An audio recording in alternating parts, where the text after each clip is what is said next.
This is the Humanist Report with Mike Figueredo. Support this podcast by joining the independent progressive media revolution today at humanistreport.com. Welcome to the Humanist Report podcast. My name is Mike Figueredo, and this is the 89th episode of the program. Today is April 7th, and before we get started, I have to thank all of these individuals for their overwhelming support. Each and every single one of you are so kind. You responded to the YouTube advertiser crisis in the largest numbers ever. So we've never had a week bigger when it comes to Patreon signups, new members on humanistreport.com, new PayPal donations. Honestly, I mean, you guys are so great. So thank you all so much. I will be thanking each and every one of you individually towards the end of the episode, but just for now at the beginning, so we can quickly get into the issues. I threw all of those names up on the screen because each and every single one of those people, they took time out of their day to locate our Patreon page, to find our website. They took time to donate their hard-earned cash to us. And that's something that I truly appreciate. So the fact that you believe in the show and the progressive message, I think each and every single one of you deserves individual recognition. So stay tuned to the end of the show. I will be thanking every single one of you. So on today's episode, we've got a really depressing show, unfortunately. So first, I will dive into the United States' new war in Syria, and we'll also talk about North Korea as well, because Syria might not be the only country we're invading. Also, I'll discuss a third war, the war on the internet that is being carried out by the FCC's chairman, Ajit Pai. And additionally, I'll talk about Noam Chomsky's interview with Democracy Now!, specifically what he had to say about the 2016 election and the Democratic Party's Russian hysteria. And Hillary Clinton is back in the news, and she's blaming Bernie Sanders for her defeat. Also, Trump signed away your online privacy, and Mitch McConnell nuked the filibuster when it comes to Supreme Court nominees. I'll talk about that, and additionally, Democrats are worried about the rising support for single-payer healthcare and how that may impact their 2018 electoral chances. And finally, I will catch up with Sam Ronan. So all of these topics will be discussed in today's episode. Thank you all so much for tuning in. Bear with me, this will not be a fun show just based on the topics that I have to cover, but the show has to cover these topics. It's very important, so let's go ahead and jump right in. As of Thursday, April 6th, we are now officially at war with Syria because President Donald Trump launched 59 Tomahawk missiles at a Syrian airfield. Now, I feel sick to my stomach saying this, but we are witnessing the start of a new U.S. foreign policy catastrophe. Tonight I ordered a targeted military strike on the airfield in Syria from where the chemical attack was launched. It is in this vital national security interest of the United States to prevent and deter the spread and use of deadly chemical weapons. There can be no dispute that Syria used banned chemical weapons, violated its obligations under the Chemical Weapons Convention, and ignored the urging of the UN Security Council. Years of previous attempts at changing Assad's behavior have all failed, and failed very dramatically. As a result, the refugee crisis continues to deepen, and the region continues to destabilize, threatening the United States and its allies. Tonight I call on all civilized nations to join us in seeking to end the slaughter and bloodshed in Syria. Now, do we actually know that Assad did in fact use chemical weapons against his own civilians? We don't. We can't prove that at this point because in 2015, we found out that ISIS was potentially storing and using chemical weapons. So we can't say that Assad did in fact do this. However, the media and political establishment decided that even though we haven't conducted an investigation, This is the narrative that we're going with. This is what we are forcing people to believe. And if you don't agree with this narrative, you're a bad person. That's basically what's happening.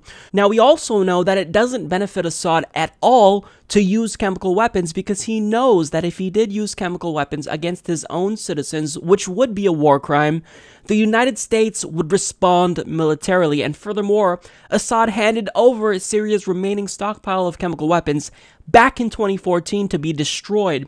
So if in 2014, Assad handed over his chemical weapons, and in 2015, we received reports that ISIS might be storing and using chemical weapons, and in 2016, we learned that ISIS lost a substantial amount of ground in Iraq and Syria, so in other words, he's winning the war, how can we say that it was Assad? That wouldn't make sense. I mean, the main point is that we don't know.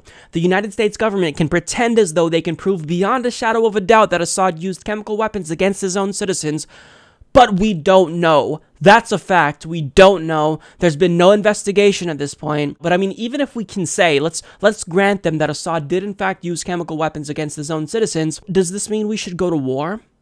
No. One, because if you're worried about civilian deaths, which is why you don't want him to use chemical weapons against civilians, well, going to war would inevitably cause more civilian casualties. And furthermore, when the United States intervenes for humanitarian reasons, we tend to make things a lot worse.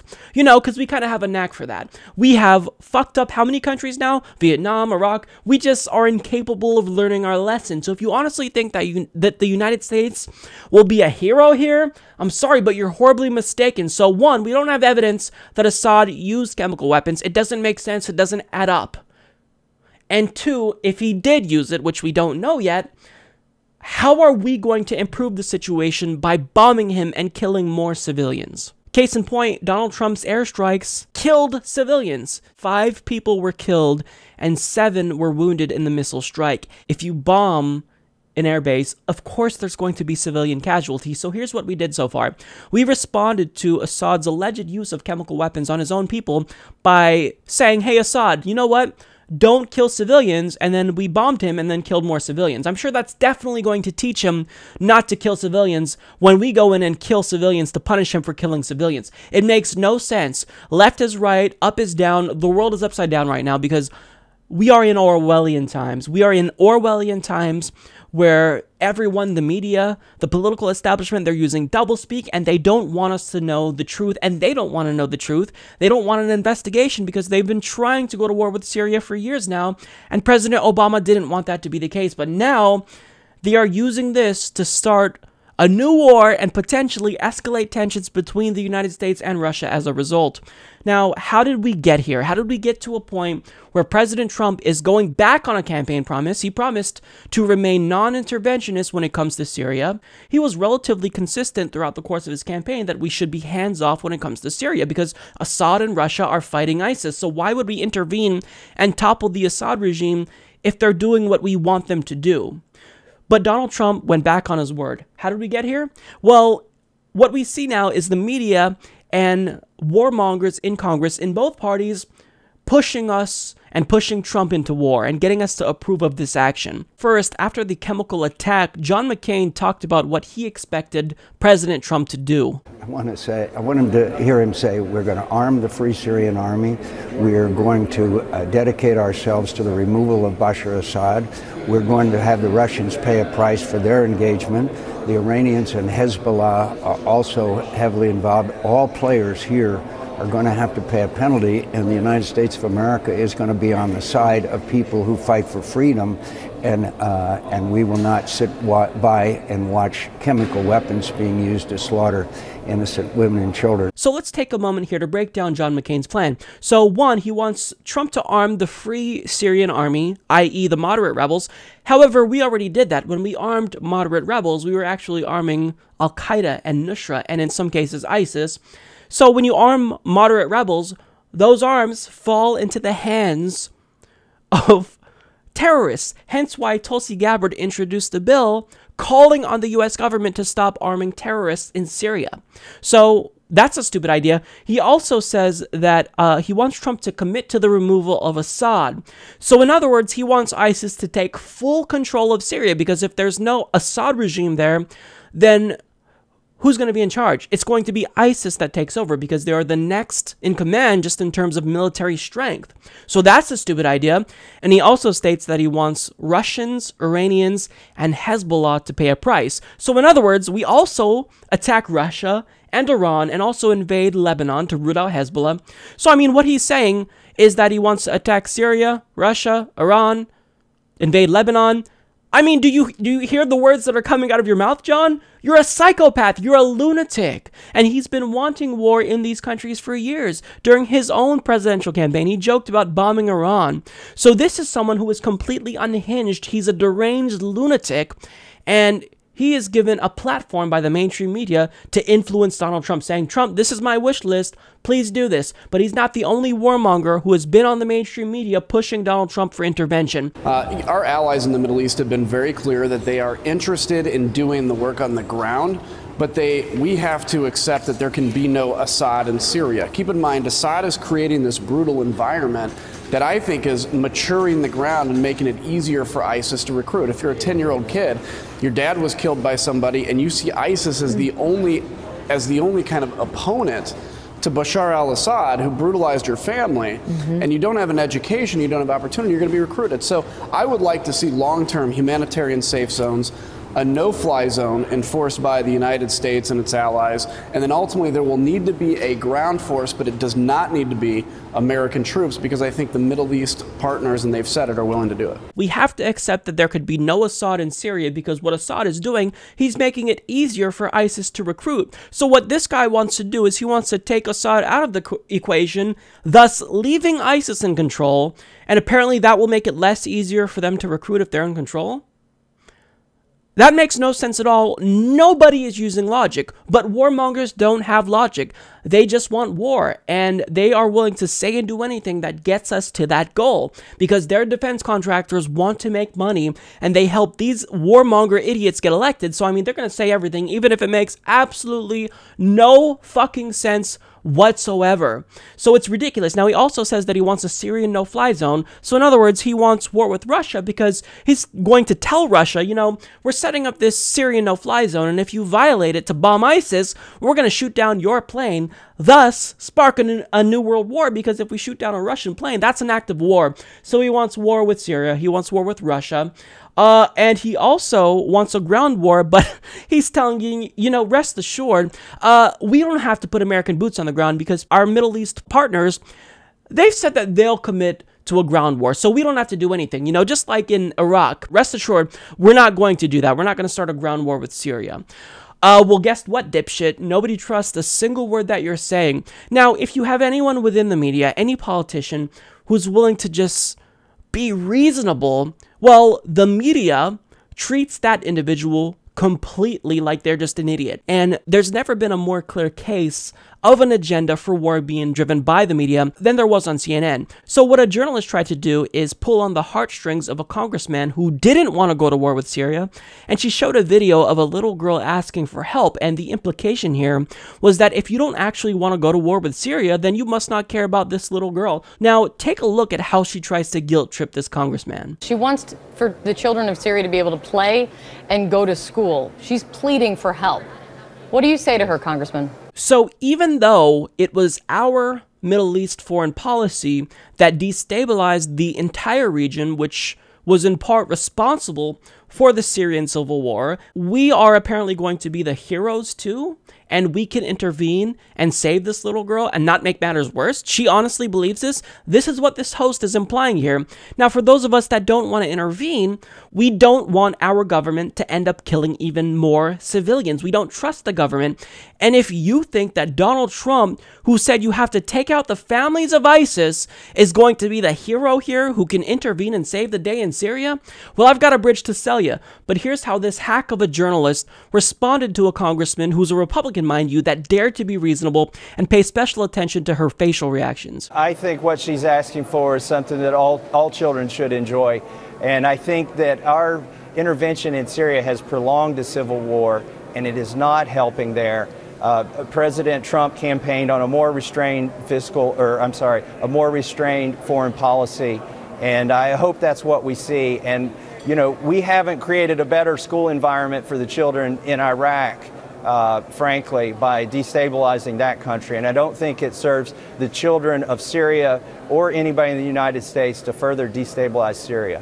So you say you see these, you hear that plea from her, you see the images coming out of Syria, and you think the best policy for the United States right now is to do nothing. What I'm saying is we might end up making the situation worse if we launch airstrikes, if we against their airplanes, against hard targets on the ground. So we really need to step back and take a good look at this. The first casualty of war is the truth, and it's hard to know exactly what's happening in Syria right now. I'd like to know specifically how that release of chemical gas, if it did occur, and it looks like it did, how that occurred. Because frankly, I don't think Assad would have done that. It does not serve his interests. It would tend to draw us into that civil war even further. Who do you think is behind it? Who do you think is behind it? You know, you've got a war going on over there. Supposedly that airstrike was on an ammo dump. And so I don't know if it was released because there was gas stored in the ammo dump or not. That's plausible. I'm not saying that's what I think happened, but You're more inclined to believe the position of what Bashar al-Assad is saying and what the Russians are saying right now than more inclined to believe what even your colleagues here in the United States believe is truth, that this is Assad, and what human rights observers over there say is Assad? I don't think it would have served Assad's purposes to do a chemical attack on his people. So it's hard for me to understand why he would do that if he did. Congressman Tom Massey, thanks for your time. So she states, so you hear that plea from her, and you think the best thing for the United States to do right now is nothing. This hack journalist honestly thinks that she's being the good person. She thinks that we should go to war for humanitarian reasons. No, you're not the humanitarian. You are the bad guy. The United States is the bad guy. We killed more than 200,000 innocent civilians in Iraq. We catalyzed an Iraqi civil war, and Trump did what you would consider the quote-unquote humane thing, and even more innocent human beings died. War will never be the humanitarian option. You are not the good person. She thinks she's the good person. You're not. You're the bad person here. You're the villain. You are the person who will lead to more deaths if we do what you want to do. But thankfully for you, Trump is doing what you want to do. We intervened, we bombed Syria, and now more civilians are dead. Congratulations, you got your policy. How'd that work out for you? And when this representative pointed out that our presence would ultimately make matters worse, she just wasn't hearing it, and she kept making these faces as if she was just so appalled. And I mean, the most ridiculous part is the juxtaposition that she talked about here. She said, you're willing to believe Assad and the Russians other than your colleagues. Yeah, we probably shouldn't believe people, regardless of their political affiliation, if they actually have defense contractor donors that profit off of never-ending war. So this guy is not someone who is siding with Assad and Russia. He's siding with the belief that's reasonable, that we shouldn't get involved because we'll make matters worse.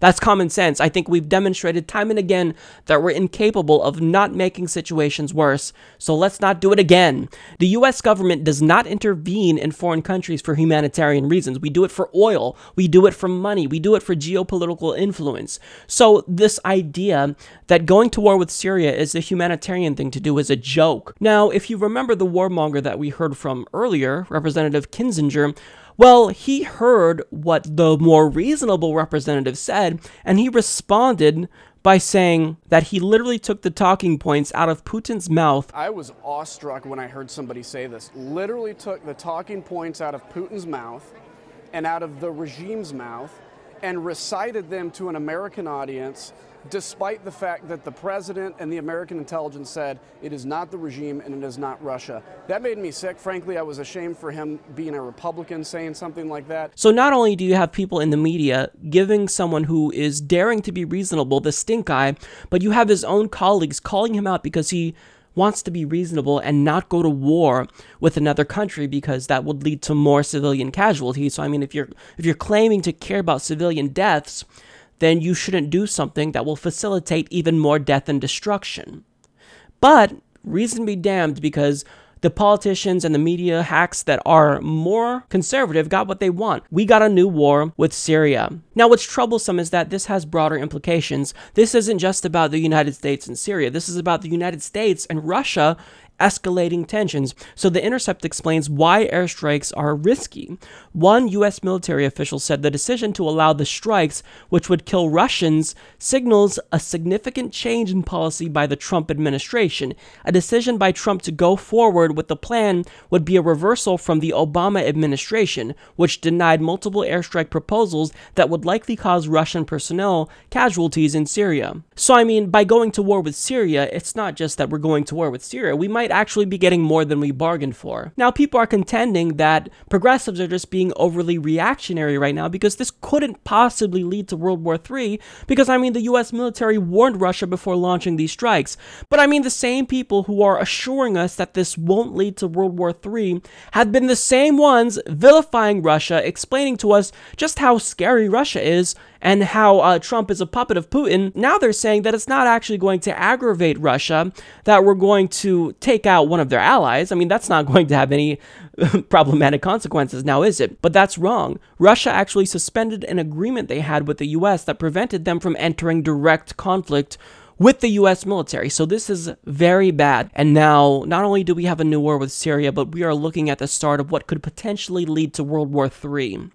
And if you think that's being hyperbolic, you're wrong. It's not hyperbolic.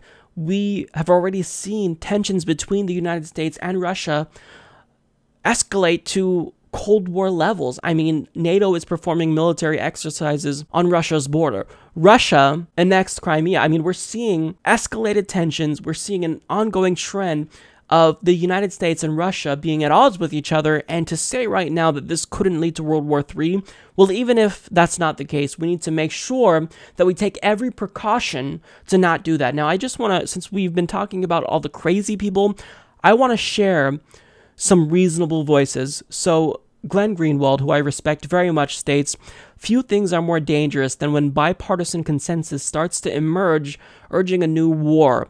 They trust Trump to do this?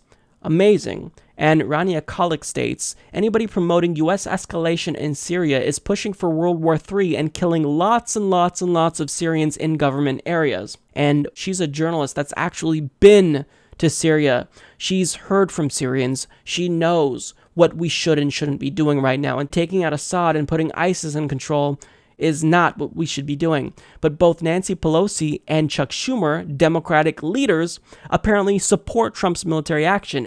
Now, before you say it, because we all know Hillary bots are going to say it, Mike, aren't you disappointed with yourself for voting for Jill Stein and not coming out to support Hillary Clinton? Because you helped split the votes by not supporting Hillary Clinton. So now we got Donald Trump, who just attacked Syria when we could have had Hillary Clinton. But unfortunately for you, before you say anything else, go further with this stupid argument, Hillary Clinton called for the exact same thing that Donald Trump just did yesterday. I still believe we should have done a no-fly zone. I think we should have been more willing to confront Assad, because remember, the Russians didn't get in at first. And the Iranian help was pretty much on the ground with the so-called Revolutionary Guard, Quds Force, and they were, enlisting Hezbollah units to fight on the ground because there was a real fight going on. But Assad had an air force, and that air force is the cause of most of the civilian deaths, as we have seen over the years and as we saw again in the last few days. And I really believe that we should have and still should take out his airfields and prevent him from being able to use them to bomb innocent people and drop sarin gas on them. So regardless of who you voted for, you were bound to get a military intervention into Syria. Welcome to the duopoly. You got two parties, two options effectively, and both of them will do the same exact thing. If you don't want war, tough shit. You're getting war because this is what our collective political establishment wants us to do. And for those of you claiming that Trump is a puppet of Putin, what do you have to say for yourselves now? He just did something that Russia does not approve of. He just did something that would facilitate the overthrow of one of Russia's biggest allies in that region. So to kind of summarize the situation, we have a deranged, unhinged lunatic of a commander-in-chief who is now leading us into war with another country, and there is a chance, a very high chance, that this could potentially escalate tensions between the United States and Russia yet again, catalyze a new world war, and lead us down the path of death and destruction on a mass scale. So we don't know what's going to happen. This is only the beginning. But what we can anticipate is a lot more to come of things that are really bad, very damaging, very harmful. And I feel very uneasy right now. All I know is that this will not end well for our country or for the world. When we think about wars, we shouldn't only think about the two countries directly engaged with wars. We have to think about the broader geopolitical consequences, because there are other countries involved with certain countries that will come to the defense of the countries that we are attacking. So case in point, Vladimir Putin and Russia sees Syria and the Assad regime as a long-time geopolitical ally. So when we attack Syria, we have to worry about how this will impact the United States' relationship with Russia.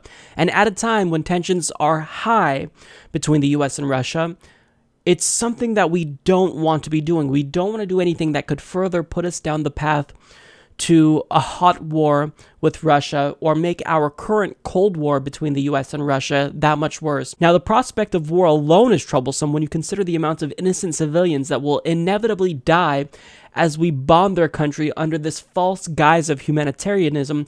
But I mean, what's more scary, perhaps, is how one war with a smaller country ultimately pulls us into conflict with another major power that's aligned with it. And I mean, that to me is one of the most terrifying aspects of this story. However, Syria and Russia aren't the only countries that we have to worry about, because Donald Trump is talking very tough on North Korea. And if you bomb North Korea, if you take out the Kim Jong-un regime, a country that's much weaker than the United States, obviously, well, then you have to look at the relationship between China and the United States. China is an ally of North Korea, and Trump is now signaling to us that he may want to get involved with North Korea. So CNN reports a senior White House official issued a dire warning to reporters Tuesday on the state of North Korea's nuclear program, declaring the clock has now run out and all options are on the table, pointing to the failure of successive administrations' efforts to negotiate an end to North Korea's nuclear program. Trump has repeatedly said he plans to urge China to use its influence over North Korea to help halt its nuclear program, but warned in a recent Financial Times interview that he would act to stop North Korea with or without China's cooperation. The senior White House official who issued Tuesday's ominous missive also said North Korea is a matter of urgent interest for the president and the administration as a whole, and emphasized that all options are on the table. Those options could include stepped-up economic sanctions, including against Chinese entities that do business with North Korea, cyber attacks, or military action. So, right before Trump attacks Syria, we get this news. This is the state of international affairs and how the United States has become so bloodthirsty, so nosy, that they can't help themselves. They have to intervene everywhere. Everywhere where there is a humanitarian crisis, they have to get involved. And they're not getting involved for altruistic reasons. They're getting involved and they'll ultimately make matters worse. They've demonstrated this time and again in Vietnam and Iraq. We are incapable of doing good when we intervene in other countries. There's no such thing as a war for humanitarian reasons. So if we get involved in North Korea, that will be another catastrophe. Now, we should be afraid of how this would impact the United States' relationship with China, because China is very close to North Korea. Now, I don't know why this is the case. They're basically propping up the North Korean economy, which is failing miserably. But I mean, China may be doing this because they share a border with North Korea, so they would probably bear the brunt of the economic consequences of a major refugee crisis. And I mean, although unification of both Koreas would be amazing, and I would love to see that, this is very different than the unification of Germany. And there's a lot of scholars who study Korean politics that think that this would actually be more complex and potentially something that you won't actually be able to do. So trying to get a North Korean democratic regime in place would be very difficult because they have nothing right now. How would you do that? I mean, the amount of aid that it would require would be huge. So this is an issue that China is either putting off or just they don't want to deal with altogether. So I don't know why they're propping up North Korea, but what I do know is they don't want the United States to attack North Korea or become involved with North Korea. Now, this doesn't mean that I condone the disgusting actions of the North Korean regime. And by saying that I don't want war with North Korea, that doesn't imply that I support Kim Jong-un. But what I am saying is that if we take military action against every dictatorship that does something wrong, I mean, that's not the right route to take. We make matters worse oftentimes, and if we start a war with North Korea, more people will die in that war than they are dying now as a result of the North Korean regime. So, especially after Trump started a new war with Syria, we need to be incredibly vigilant. We need to watch him and watch his administration because it's very clear now that neoconservatives, that the deep state, they've gotten in Donald Trump's ear. He's no longer espousing this non-interventionist rhetoric that he was now during the campaign. And we have to worry about this because Donald Trump is a thin-skinned idiot. He is someone who I think is really malleable. And if there's enough neoconservatives in his ear, he's basically just a puppet to neoconservatives, so this is really scary. I don't want war with Syria or Russia, and I certainly don't want a war with North Korea and China simultaneously, so it's up to all of us reasonable people on the left and the right to put pressure on him, to watch him, because Mother of God, I mean, how many wars do we have to start until we realize that the United States is not a hero? We make matters worse. We are not the world police. We are a destructive force in the world. That's not a controversial statement. That's a factual statement. So this is so troubling. We are at such really, really terrifying times right now in human history that we are going to have a lot of scary stories to tell our grandchildren if we're able to make it through this. So, as you all know, Congress recently passed a bill that allows internet service providers like Comcast, Verizon, and AT&T to sell your online browsing history without your consent. Now, this bill passed both houses of Congress along party lines, and it went to Donald Trump's desk. So it was really up to him. He had the final say. Was he going to veto this piece of legislation that sells out the American people, or would he sign it? Can you guess what he did? He signed this bill immediately, and anticipating backlash, he tried to do it quietly so that way we wouldn't know that he signed this bill. Recode explains President Donald Trump on Monday officially hit the delete button on federal privacy protections imposed last year on the likes of AT&T, Charter, Comcast, and Verizon. Trump quietly signed into law a bill that blocks the implementation of rules that would have required those internet providers to ask permission before selling sensitive customer data like web browsing histories to advertisers and other third parties, the White House confirmed. So I find it funny that Donald Trump quietly signed this piece of legislation into law because he tends to make a spectacle out of everything, even if it is controversial. I mean, when he signed a bill that moved forward the construction of the Dakota Access Pipeline, he tried to make a huge spectacle of it. He filmed himself. He talked about how this would be great for business.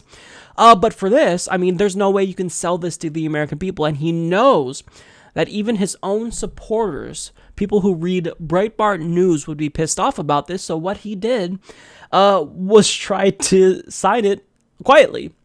Unbelievable. So guess what, Donald Trump?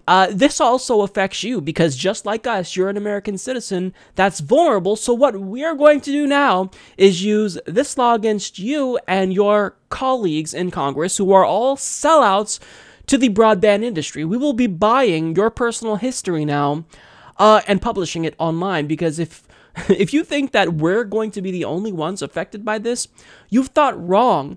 And here's the thing about this. If you don't like policies, if you disagree with private companies, what we typically have the option of doing is protesting with our dollars. We cancel our accounts and we take our business elsewhere, but we can't do that when it comes to broadband, because if you have Comcast and you don't like the fact that Comcast will be selling out your private information, like your browsing history, like your social security number even, well, what are you going to do? Nothing, because you cannot go to anyone else because they are typically the only provider. I mean, it doesn't matter where you live in the country. You usually have one or two options for internet. You have no choice, so you are forced to suck it up and deal with these broadband companies taking advantage of you because they have a monopoly. You have one option. Now, another component of the story that I really want to highlight is the fact that this is a huge story. I mean, the entire internet is up in arms, even Trump supporters. Credit where credit is due. They're calling him out on this. But what I find interesting is that mainstream media outlets like CNN, Fox News, MSNBC, they're completely silent on this. So I looked online. I couldn't find really anything from CNN, any segments of them discussing this. I couldn't find anything from Fox News discussing this. I mean, the point is that you can find online publications like the Washington Post talking about this, but if you are someone who only consumes media, only consumes news from the big three, well, you're not going to be very concerned about this. Now, the only mainstream media clip I found was from Rachel Maddow, who included this in a clip. So, I mean, credit where credit is due. I've been incredibly disappointed with Rachel Maddow, and I think that's an understatement. But she actually talked about this and educated her viewers about why this is harmful. Now, she's doing it because she's motivated by any opportunity she gets to attack Donald Trump and not be objective. But regardless, this is something that you have to talk about. And I mean, for me, as a small news channel, we dedicated 2 segments to this story last week because this is incredibly important. This is our personal information. And for a party like the Republicans who cares about individual liberty and privacy, or who at least purports to care about those things, they sold us out. I mean, Clay Higgins, again, I want to send a special shout out to Clay. Buddy, you sold us out for $300. So if we gave you $400, would you reverse that decision? I mean, I want to know the extent to which you are willing to be a puppet for anyone who bankrolls your campaign, because it's just ridiculous. So, I mean, at the end of the day, this is an abomination, and the media should be educating us about this, but they don't want to talk about this. Why? Because if they called out Verizon, AT&T, and Comcast, then Verizon, AT&T, and Comcast might not want to advertise on Fox News or CNN or MSNBC.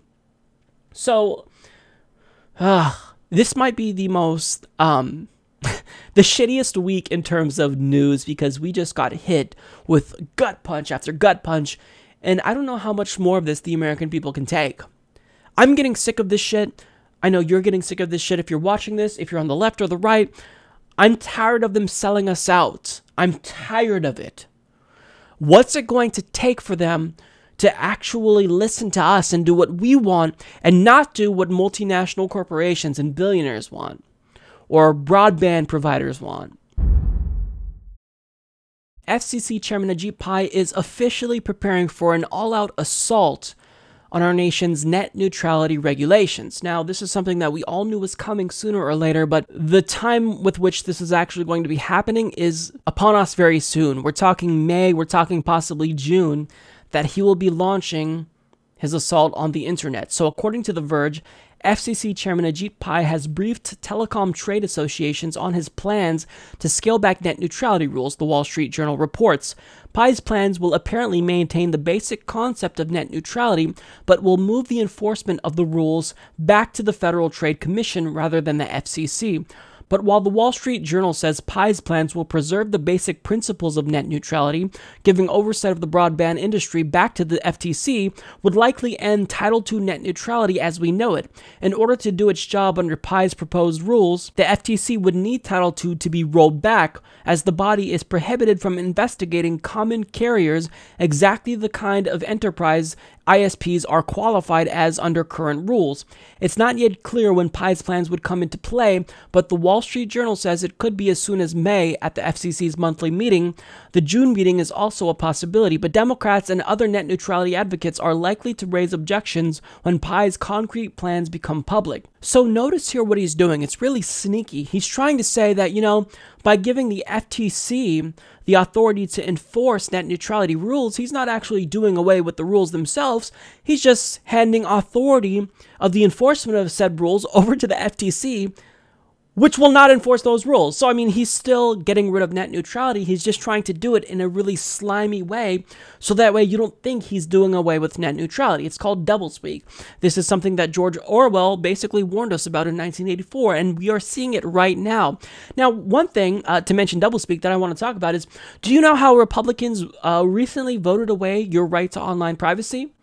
Well, FCC Chairman Ajit Pai actually co-wrote an article in the Washington Post titled, "No, Republicans didn't just strip away your internet privacy rights." And in it, he assures us that internet service providers have never planned to sell your individual browsing history to third parties. So let me just say how egregious it is that the Washington Post is now literally publishing propaganda for the government, but this makes no sense. So basically, the telecommunications industry lobbied Congress, Republicans specifically, to allow them to sell our privacy information without our consent, all for nothing. They lobbied them to get this power now, just so they can do nothing with it. That's basically what he's saying by making this argument. How stupid do you think we are, Ajit?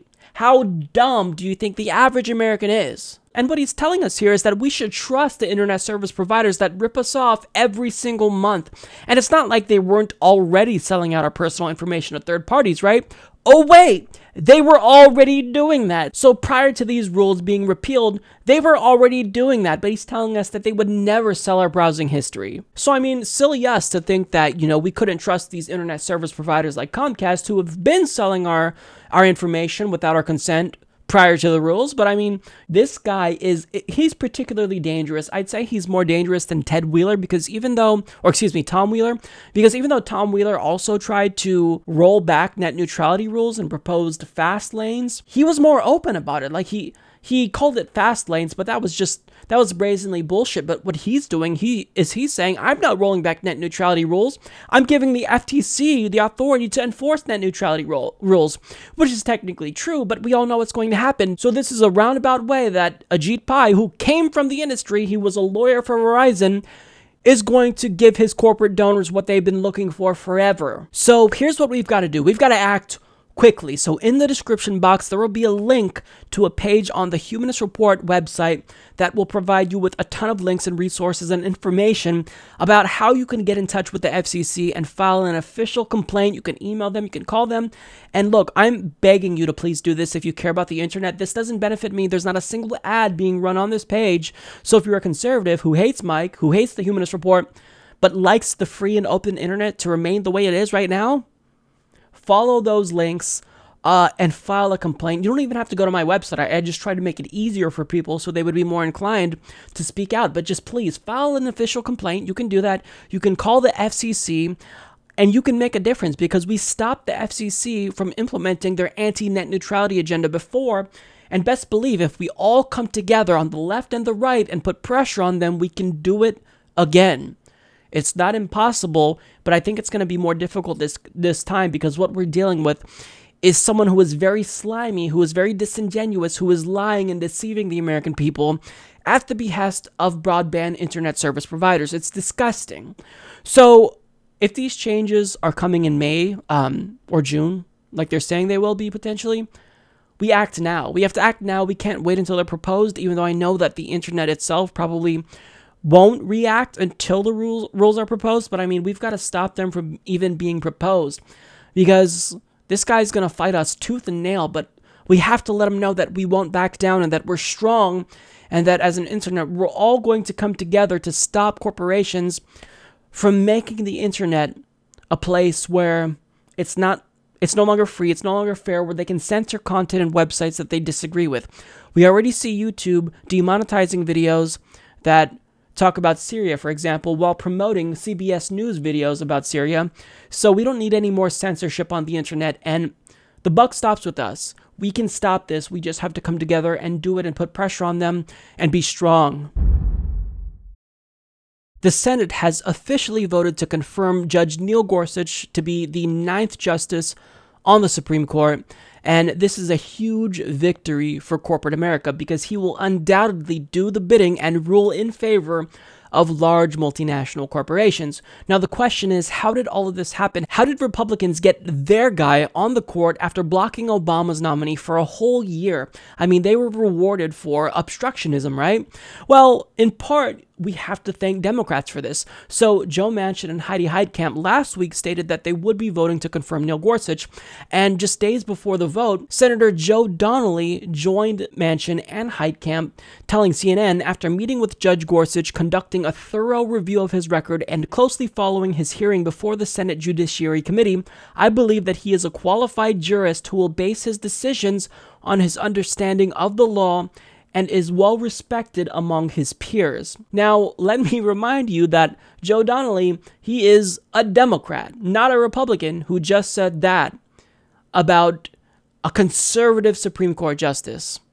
So, if there's anything that this tells us, it's that Democrats are incapable of remaining strong, and when push comes to shove, they are willing to cower in fear to the Republicans. Now, thankfully, there were a couple of exceptions, and Jeff Merkley courageously stood up all night trying to filibuster the confirmation of Neil Gorsuch, but unfortunately, it didn't work. Now, his efforts may be commendable, but it doesn't matter because what Republicans did was they did a dirty trick. They changed the rules to make sure that Neil Gorsuch was forced on the court.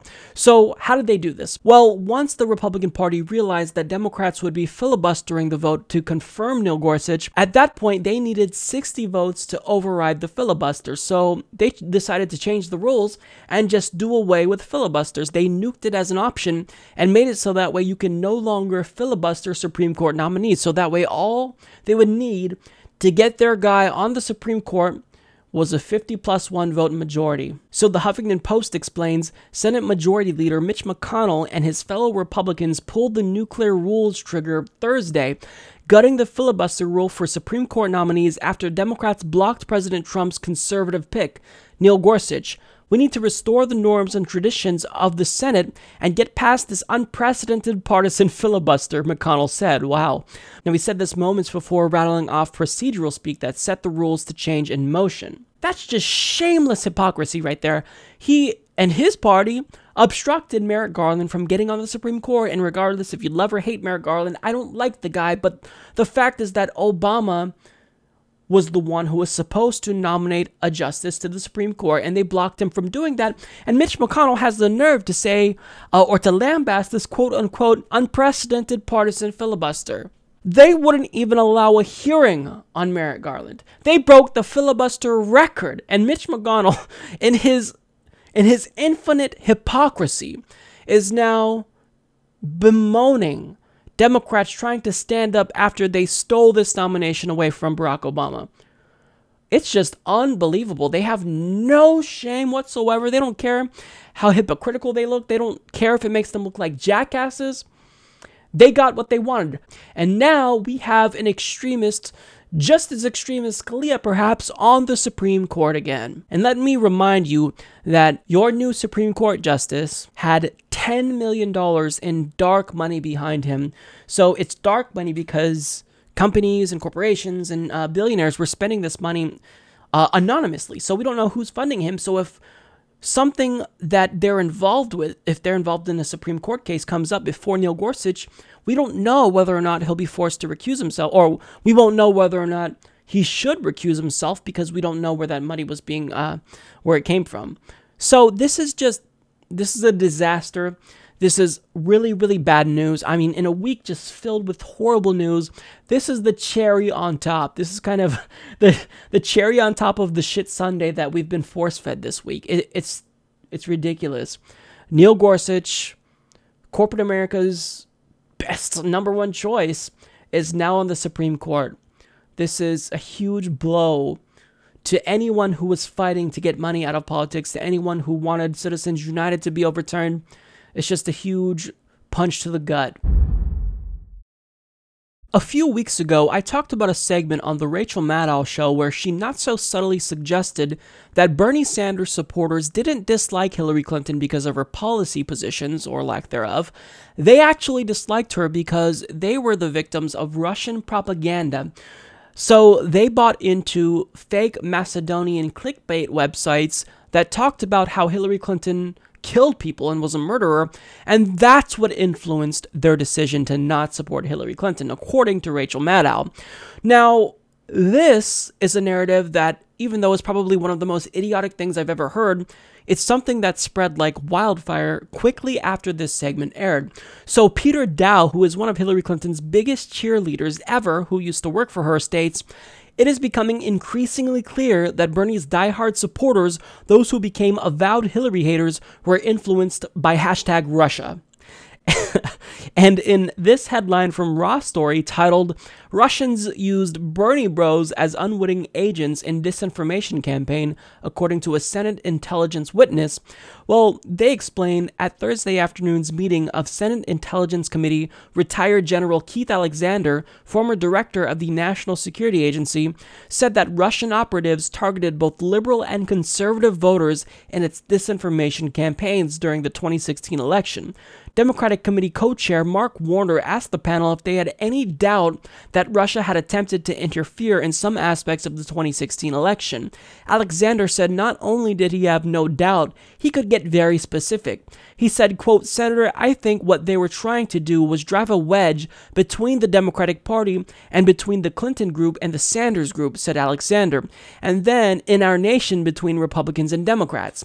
Now, additionally, Newslog's Caitlin Johnstone explains how Share Blue, which is David Brock's propaganda mill, is also pushing this same narrative because they published an article titled, "I Learned My Bernie Bro Harassers May Have Been Russian Bots." Now, I'll link to this article because I think that Caitlin has an excellent 5-point counter-argument that just demolishes this idiotic allegation. But I mean, in the end, it goes to show you that this narrative, it actually has spread. Now, as someone who is a Bernie Sanders supporter, who they would consider an avowed Hillary hater, they would suggest that I'm one of these individuals. I was a Bernie bot. I was a Bernie bro who was influenced by Russian propaganda. Now, typically, something like this should make me mad, and it really did make me mad when I heard Rachel Maddow say it, because that was the first time I heard someone purport this idiotic argument. But really, I just feel sorry for people who believe this, because it's so stupid. These people are so deranged that they honestly believe that nobody could possibly dislike their flawed candidate, who was one of the most disliked politicians in the country because of her. No, they disliked Hillary Clinton because of Russian propaganda. Well, how about this? Why don't you guys listen to Bernie Sanders supporters, listen to a Bernie bro, and I will tell you why I disliked Hillary Clinton. So, for me personally, I'll share my story. I don't speak for all progressives, but I think that I speak for a lot of us. I was planning to suck it up and vote for Hillary Clinton at the start of 2015 when she initially launched her campaign. I argued with some of my colleagues at school. I thought, we have to get Elizabeth Warren to run for president. We have to draft Elizabeth Warren. And they were saying, no, we've got to go with someone who's more qualified. We've got to play it safe. And I was warning them. I was saying, you know what? I'll support Hillary Clinton if push comes to shove, but we have to get someone who's a populist like Elizabeth Warren. Now, Elizabeth Warren decided not to run, so I had prepared myself to vote for Hillary Clinton and hold my nose, even though I would feel dirty doing it. And then Bernie Sanders entered the race, and then we saw how she treated Bernie Sanders and how she rigged the primary. So, I mean, for me, there became a point where I began to see Hillary Clinton as a divisive, destructive figure who would really take the Democratic Party in the opposite direction. And if I could look to any point that really turned me off to Hillary Clinton, where I actually thought for the first time, holy crap, I can't vote for her if she wins. I can't vote for her. I either have to write in Bernie Sanders or vote third party. It was this moment right here. Health emergencies can't wait for us to have some theoretical debate about some better idea that will never, ever come to pass. Now, I'm showing you that clip because that's a clip of Hillary Clinton doing something that turned me off to Hillary Clinton forever. It was one of the lowest points of Hillary Clinton's career. She was shitting on something that I really believe in. I don't think anyone should die or go bankrupt if they have health insurance but can't afford to get coverage, or can't afford to get care if they already have coverage. And so she's saying that we should never move towards single payer. It's never, ever going to come to pass. And at that moment right there, I realized I can't do it. I can't cast my vote for someone who is going against everything that I stand for. I can't cast my vote for someone who's already saber-rattling against Russia, who wants war with Syria. Now, I'm telling you about this and showing you this clip because Russia didn't encourage me to not like Hillary Clinton. In fact, that was something that Hillary Clinton did. So unless Russia somehow got Hillary Clinton to say those things and shit on a policy that progressives have been fighting for forever, I don't think you can argue that Russia influenced Bernie Sanders supporters. We liked Bernie Sanders because of the policies that he was espousing. He was giving us an alternative to a neoliberal warmongering candidate that was running in a supposedly left-wing party. That's not the fault of Russia. Hillary Clinton did this to herself. We rejected her once in 2008 for the more progressive candidate, and she made it very, very difficult to not reject her again when we felt as though we had no other options. So please, if you are honestly telling me that you think that it was Russia and not Hillary Clinton alone who made us dislike her, then you're blind, my friend. You are completely clueless, and you are out of touch with the American people. Now, thankfully, this is the more establishment Democrats and people who are elites who believe this narrative. So, I mean, by saying that we disliked Hillary Clinton because of Russian propaganda and that we're not intelligent enough to distinguish between news that's real and fake, you're insulting our intelligence even more. You're pissing us off even more. You're driving the wedge between the Democratic Party's Hillary wing and Bernie wings even more. So please, anyone who says this is just an idiot. I know that's something that's impolite to say, but it's true. If you believe this, I don't know what to say. You're just dumb. Judge Gorsuch has officially been confirmed to the Supreme Court, but prior to his confirmation, Senator Sheldon Whitehouse was on MSNBC to talk about why the Republican Party was so adamant about getting him on the Supreme Court. He rightfully pointed out that the Republican Party wants someone on the bench that would do the bidding for corporate America. And with $10 million in dark money behind him, it's very clear that Judge Gorsuch will in fact do good things for corporate America. Now, the interview itself took a turn for the worse when Joe Scarborough kind of challenged him on this point and said, you know, it's not really just about money, it's also about judicial philosophy and whatnot. But what happened was Joe brought up a point about Hillary Clinton and Bernie Sanders and said, well, if you care so much about money in politics, who did you support during the primary? And Sheldon Whitehouse's response was ridiculous. He made a complete fool of himself, and the interview turned into a disaster of epic proportions that will probably be remembered as the most embarrassing moment of Sheldon Whitehouse's career.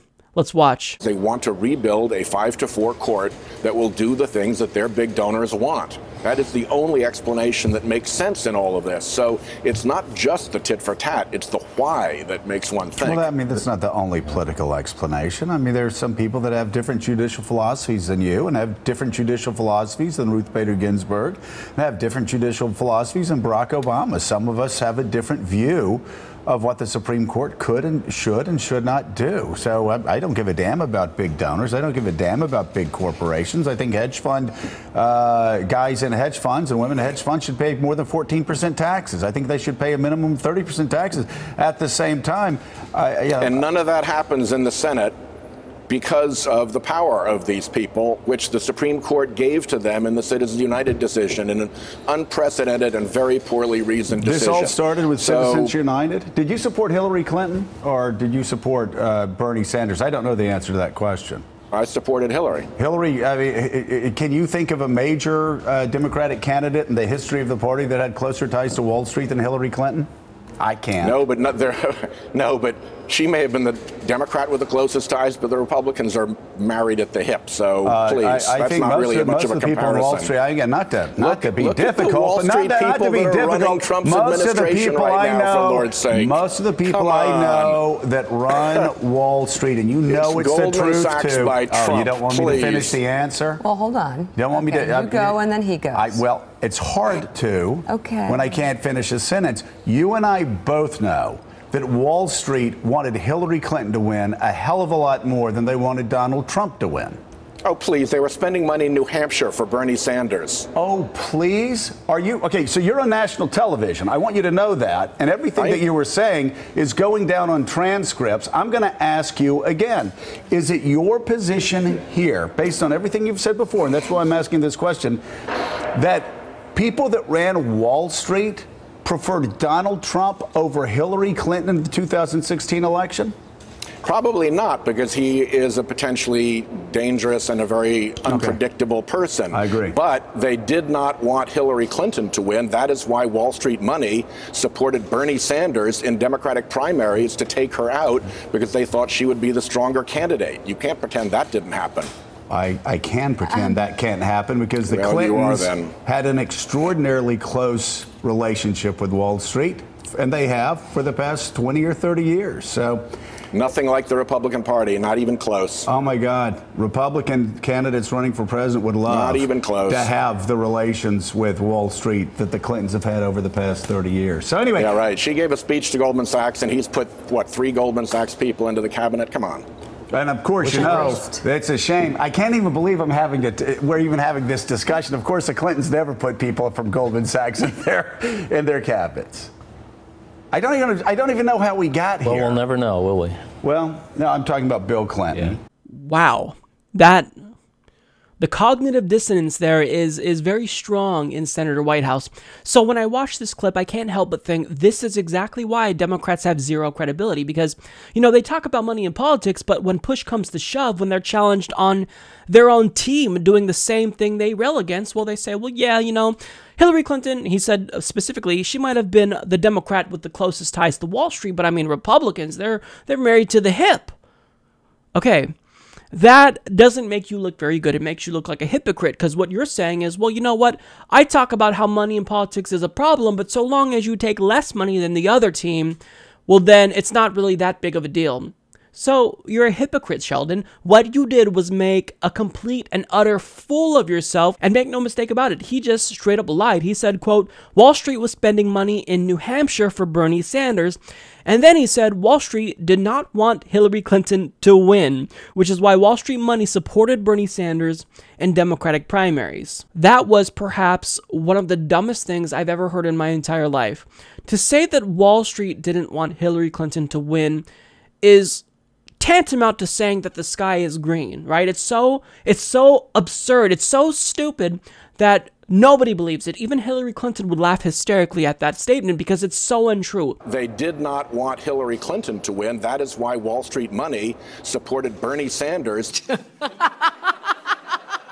Now, Sheldon, you know, he's a senator, he's a smart guy. He knows that Bernie Sanders was not taking Wall Street money, but, you know, in typical Democratic Party fashion, they like to lie and obfuscate the truth to make themselves look better. Case in point, Hillary Clinton did the same thing during the campaign. She alleged that Bernie Sanders took $200,000 in Wall Street money, but this was a claim that was so false, so utterly absurd, that even CNN decided that they wanted to debunk it because it was just too stupid for them. Senator Sanders took about $200,000 from Wall Street firms, not directly, but through the Democratic Senate Campaign Committee.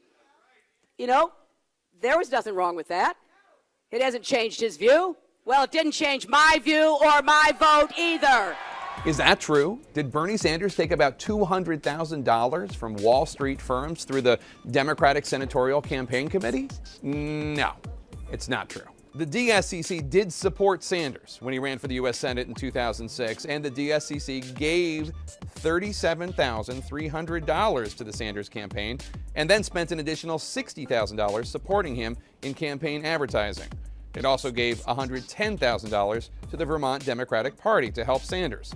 That adds up to $207,300 from the Democratic Senatorial Campaign Committee for Bernie Sanders and the Democratic Party of Vermont.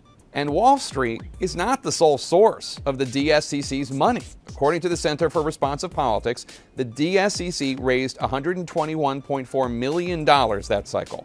Now, of that money, about $10 million of it, so 8%, that came from Wall Street. We're including, when we say Wall Street, contributions from the employees of Wall Street and the PACs, the political action committees of companies in the industries of commercial banks and securities and investment.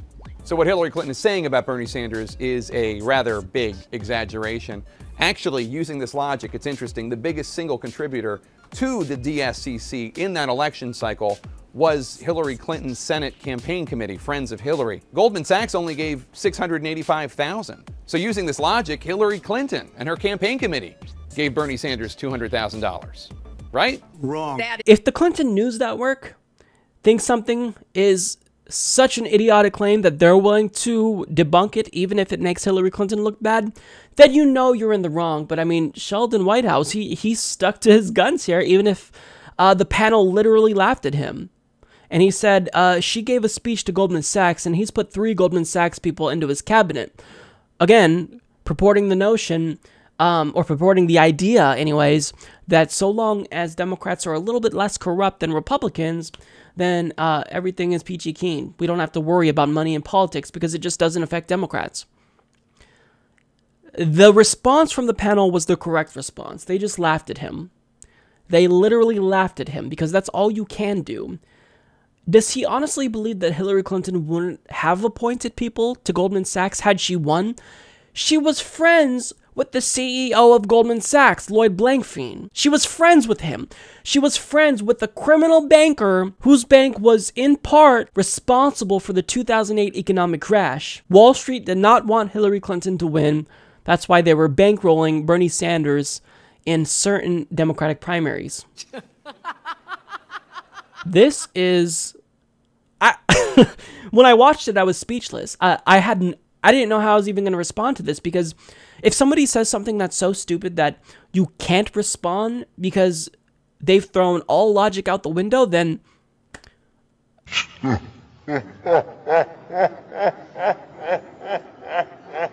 This is a new low in terms of stupidity. Democrats continue to lower the bar when it comes to idiotic things that they will say to defend Hillary Clinton. Well, how about this? How about you actually be objective and stop playing team politics and call out corruption on your own side? I like that he's talking about money in politics, but why don't you do the same thing when your own side does this? I mean, this is what frustrated me with Elizabeth Warren. She called out Republicans' connection to Wall Street all the time. She said, Donald Trump, he gave Wall Street a big sloppy kiss, but she was willing to not talk about Hillary Clinton's connection to Wall Street. Okay, if you want any credibility whatsoever, you have to be consistent and call out corruption on both sides, because the American people look at you as a joke. They look at the Democratic Party as a joke. Noam Chomsky appeared on Democracy Now!, and as one of the most respected academics in the country, he reiterated something that Bernie Sanders supporters have been saying since the election ended. We've been saying that Bernie would have won. You can pretty well predict electoral outcomes simply by campaign funding alone. There's other factors that intensify it. Here comes Sanders, somebody nobody ever heard of, no support from the wealthy, no support from corporations. The media ignored or disparaged him. He even used a scare word, socialist, came from nowhere. He would have won the Democratic Party nomination if it hadn't been for the shenanigans of the Obama-Clinton party managers who kept him out, might have been president, from nothing.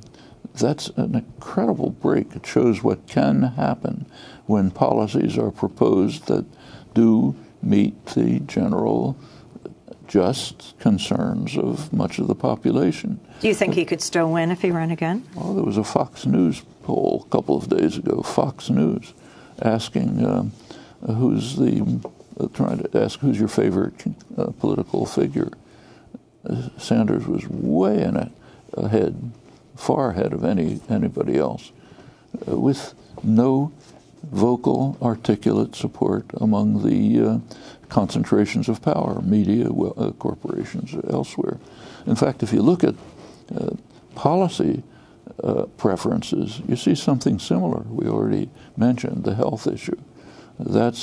And on issue after issue, much of the public that is actually voting for their bitter class enemy, if you look at the policies, actually favor social democratic policies, even environmental policies. So let me just say, to hear Noam Chomsky say that Bernie would have won, that that really made me feel vindicated, because the Democratic Party establishment, at every step of the way, they've tried to demonize Bernie bros and make us feel as though we're the bad guys and there's something wrong with us for not supporting Hillary Clinton, and Hillary Clinton was just a perfect candidate, and anyone who couldn't possibly support her because they were worried about her warmongering policies, well, they were the ones who were wrong. They were defective. Not because, Hillary's policies were harmful and she didn't really care about the middle class and the lower class. It was because there was something wrong with us. So to hear him say that Bernie would have won, I think that's fantastic. Now, he also said here you could pretty well predict electoral outcomes simply by campaign funding alone.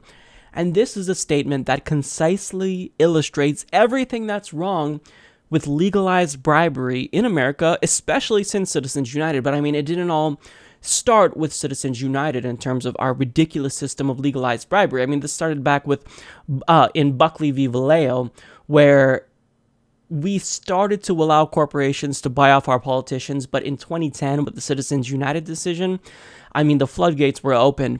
So when you look at Obama, for example, I mean, he took so much money from Wall Street, and look at the way that he governed. He governed as a pro-Wall Street president. I mean, he appointed Timothy Geithner to his cabinet. He did everything that indicated to us that even though he's trying to make it seem as though he's trying to rein in Wall Street, well, in actuality, he doesn't really want to rein in Wall Street because Wall Street helps him get elected. And this isn't just with Wall Street. I mean, if you look at healthcare policy, Hillary Clinton, for example, she is one of the most vocal advocates, or she was one of the most vocal advocates of universal healthcare. And during the 1990s, she actually proposed a universal healthcare system. And then what happened was she decided to become a senator, and she took money, thousands, hundreds of thousands of dollars from the health insurance industry, and then she changed her position. All of a sudden, universal healthcare, I no longer support that position because I just think it's unfeasible in this political climate. And hey, I tried. We got the children's health insurance program, but that's as good as it's going to get. So, I mean, we just have to deal with our health insurance system. So, I mean, what he's saying here, this is something that is an incredibly important point. If you really want to know how a politician is going to govern, you have to look at their campaign contributions. And that's why we all believed in Bernie Sanders, because he was raising money only through grassroots funding. People like you and me. So he won't be beholden to corporations. He won't create policy outcomes that disproportionately favor large multinational corporations because he wasn't taking their money. He wasn't taking billionaire money. So that's why after Citizens United, progressives were hypersensitive to the donations of any politician, because we know there was a lot at stake in this election, and billionaires and corporations were coming out in droves to spend more than ever. And that's what they did for Hillary Clinton. And that's why we just couldn't get on board with Hillary Clinton. We couldn't support her. Now, Noam also says here, Bernie would have won the Democratic nomination if it hadn't been for the shenanigans of the Obama-Clinton party managers who kept him out. And he also adds, it shows what can happen when policies are proposed that do meet the general concerns of much of the population. That's absolutely true, and he specifically mentions shenanigans. I think this is incredibly important, and I talked about this throughout the course of the DNC chair race, and I expressed how frustrated I was that none of the candidates were admitting that the DNC rigged the election against Bernie Sanders in favor of Hillary Clinton. And this is incredibly important, because if you don't admit that you did something wrong, then we can't believe that you're not going to do that again. And then they try to argue with semantics. Well, it wasn't technically rigged, because rigged means that, someone can never win. No, what rigged means is that you create rules that make a competition unfair, so one person is much more likely to win than his or her opponents. And this is exactly what happened. I mean, Hillary Clinton's campaign early on, before anyone else entered the race, they colluded with Debbie Wasserman Schultz to set the limited debate schedule. And when they anticipated that there would be opposition to this skinny debate schedule, where no opponents to Hillary Clinton would have any chance to get their message heard, well, they decided to create this exclusivity clause so no candidate would be allowed to participate in non-DNC sanctioned debates. I mean, they moved red states up on the primary schedule. They did everything they could to give Hillary Clinton an advantage and make it appear as though they weren't, in fact, giving Hillary Clinton an advantage. The primary was rigged. So it's so frustrating that the DNC tries to imply that we're delusional for calling out this brazenly unfair primary. It was unfair, it was rigged, and it's important that we note that Noam Chomsky is on our side. One of the most well-respected academics in the country is saying exactly what progressives have been saying all along. So I find this incredibly satisfying. Now, he also talks about how Bernie Sanders is still the most popular politician in the country, thus alluding to the fact that he might actually have a chance in 2020 still. And he also says Bernie has no vocal, articulate support among the concentrations of power. And on issue after issue, much of the public favors social democratic policies. Now, as much as I'd like to toot my own horn here and say, you know what, Noam Chomsky, he's saying all the things that I've been saying all along, he must watch the Humanist Report. Really, these are things that are just common sense. I mean, if you look at public opinion polls, now a majority favors a single-payer Medicare for all system, just like Canada. I mean, he is talking about policies that are overwhelmingly popular, protecting and expanding Social Security. This has support among both sides of the ideological spectrum. So if you just look at it, this is common sense. It's not surprising why Bernie Sanders is the most popular politician in the country. I mean, at a time when more people are independents than registered Democrats and Republicans, I mean, it's not surprising that an independent is the most popular senator in the country. And it's not just because he doesn't have the Democratic or Republican label. It's because he has policy ideals that he constantly talks about that are overwhelmingly popular. So I had to share this interview. I'm so glad that Democracy Now! Asked him this question because it was great. Noam Chomsky is consistently proving why he is the most well-respected academic in the country. It's because he's objective. It's because he's willing to say things that are unpopular but factual. I mean, we care about the facts. We don't care about your feelings. Bernie would have won. Look at the public opinion polls. Bernie Sanders, he has majority support for almost all of his policy positions. So at the end of the day, Noam Chomsky is right. We're right. And I think that this just kind of gives us further validation that we need to keep fighting, because if Noam Chomsky, someone who I respect so much, says it, then it makes me feel like, you know, there's a point to what we're doing. We're not crazy, even though the Democratic Party establishment likes to make us think we're crazy. We're not. They're just ignoring us. They're trying to belittle us. They're trying to silence us. And we will never be silenced. We will always continue to speak out. So I wanted to share another clip with you from Noam Chomsky's interview with Democracy Now! Because they actually asked him about the Democratic Party's Russian hysteria. And throughout the course of his answer, I think he said everything that progressives have been saying since day one. Noam Chomsky, I'd like to ask you about something that's been in the news a lot lately. Obviously, all the cable channels, that's all they talk about these days, is the whole situation of Russia's supposed intervention in American elections for a country that's intervened in so many governments and so many elections around the world. That's kind of a strange topic. But I know you've referred to this as a joke. Could you give us your view on what's happening and why there's so much emphasis on this particular issue? It's a pretty remarkable fact that, first of all, it is a joke. Half of the world is cracking up in laughter. The United States doesn't just interfere in elections. It overthrows governments it doesn't like, institutes military dictatorships. Simply in the case of Russia alone, it's the least of it. The U.S. government under Clinton intervened quite blatantly and openly. They didn't try to conceal it to get their man Yeltsin in all sorts of ways. So this, as I say, it's turning the United States again into a laughingstock in the world. So why are the Democrats focusing on this?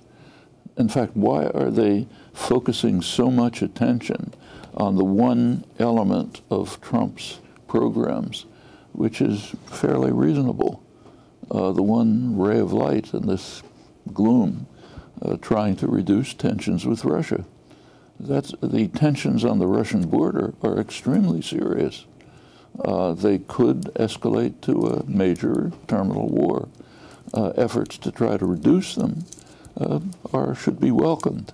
A couple of days ago, the former U.S. ambassador to Russia, Jack Matlock, came out and said he just can't believe that so much attention is being paid to apparent efforts by the incoming administration to establish connections with Russia. I said, sure, that's just what they ought to be doing. So meanwhile, this one topic is the primary locus of concern and critique, while meanwhile the policies are proceeding step by step, which are extremely destructive and harmful. So, yeah, maybe the Russians tried to interfere in the election. It's not a major issue. Maybe the people in the Trump campaign were talking to the Russians. Well, okay, not a major point, certainly less than is being done constantly. And it is a kind of a paradox, I think, that the one issue that seems to inflame the Democratic opposition is the one thing that has some justification and reasonable aspects to it. He states it's a joke and half the world is cracking up in laughter at us. That's exactly what I'm saying, because the thing about all of this Russian hysteria and how they supposedly influenced the elections by releasing true emails that should have been public in the first place, I mean, by saying that that influenced the elections and for us to complain about it after the U.S. government has interfered in so many elections. I mean, look at Latin America. How many governments have we overthrown to instill dictatorships? So for us to complain about interfering with elections and foreign interference in our democratic process, I mean, talk about the calling the ghetto black. It's ridiculous. So I'm glad that he said this. Now, look, of course, that doesn't mean that I condone other countries interfering with our elections, but what they're saying that Russia did, which is supposedly tantamount to interfering with an election, I just don't buy it. I don't think that releasing these emails from WikiLeaks and John Podesta, if we can prove, which we can't at this point, that Russia did in fact do, I don't believe that that had a major influence on the election. And guess who agreed with me prior to the election? Democrats and the media. They said that there were no bombshells, that there was nothing in these emails, that WikiLeaks is trolling the world because they've released nothing on Hillary. But once we actually see that Hillary Clinton lost the election, well, now all of a sudden we want to worry about the extent to which these emails influenced the election. The media didn't cover these emails, so I don't think it had an impact on the election. I think that Hillary Clinton lost because she had a horrible campaign strategy. She didn't campaign in the Rust Belt. I mean, she didn't set foot in Wisconsin one time, hence why she lost in that state. So I don't think that these emails had an impact on this election. So, I mean, it's ridiculous to say that this influenced the election. So I kind of laugh when they complain about when the Democratic Party establishment and Republican warmongers like John McCain and Lindsey Graham talk about how much these emails interfered with the election. I don't think it had an impact in the election, and if it did, it was probably very, very tiny. Now, another excellent point that I think he made is he talks about how Democrats are taking the one element from Donald Trump's platform that kind of makes him more desirable, or at least did up until this point, which is him trying to de-escalate tensions between the United States and Russia, and they're trying to paint that as the worst aspect of Donald Trump's presidency, when we should be de-escalating tensions between the U.S. and Russia, because if you look at the border, I mean, we are having NATO troops perform military exercises, like Noam said, just yards away from Russia's border, and this is an act of aggression. This is what we're doing. And furthermore, when you look at the media and how they're covering the story, I mean, Rachel Maddow contends that if Trump withdraws troops from the NATO borders and just stops being aggressive, well, then that must prove that he's a puppet of Putin. So, I mean, I think that it's important that we talk about how trying to escalate tensions between the United States and Russia at a dangerous time, it's very reckless. So now we have a highly respected academic saying what the Democratic Party is doing, it's very dangerous. We have someone that's an unhinged madman like Donald Trump. This is what the Democratic Party contends. They say he's unhinged. He's not suited to be president. This was basically the thesis of Hillary Clinton's campaign, yet they want to push him to be tougher on Russia. They're trying to egg on an escalation of tensions between the United States and Russia. So it's ridiculous, and I'm so glad that Noam said what progressives have been saying since the beginning of this Russian hysteria. Now, he was also asked why he thinks it's the case that the Democratic Party is doing this, why they're pushing this over policies, and here's what he had to say. Well, you can understand why the Democratic Party managers want to try to find some blame for the fact, for the way they utterly mishandled the election and blew perfect opportunity to win, handed it over to the opposition. But that's hardly a justification for allowing the Trump policies to slide by quietly, many of them not only harmful to the population, but extremely destructive, like the climate change policies.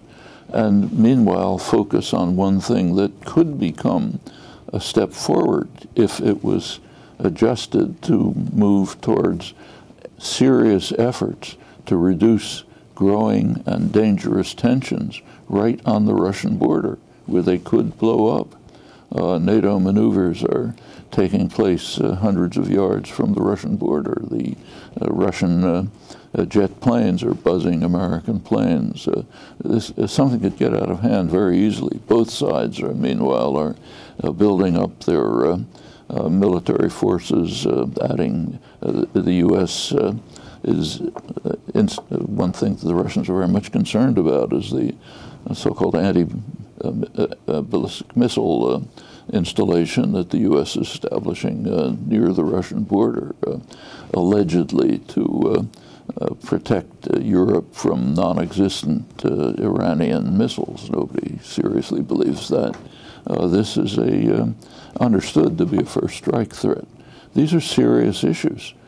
People like William Perry, who has a distinguished career and is a nuclear strategist and is no alarmist at all, is saying that we're back to this is one of the worst moments of the Cold War, if not worse. That's really serious, and efforts to try to calm that down would be very welcome.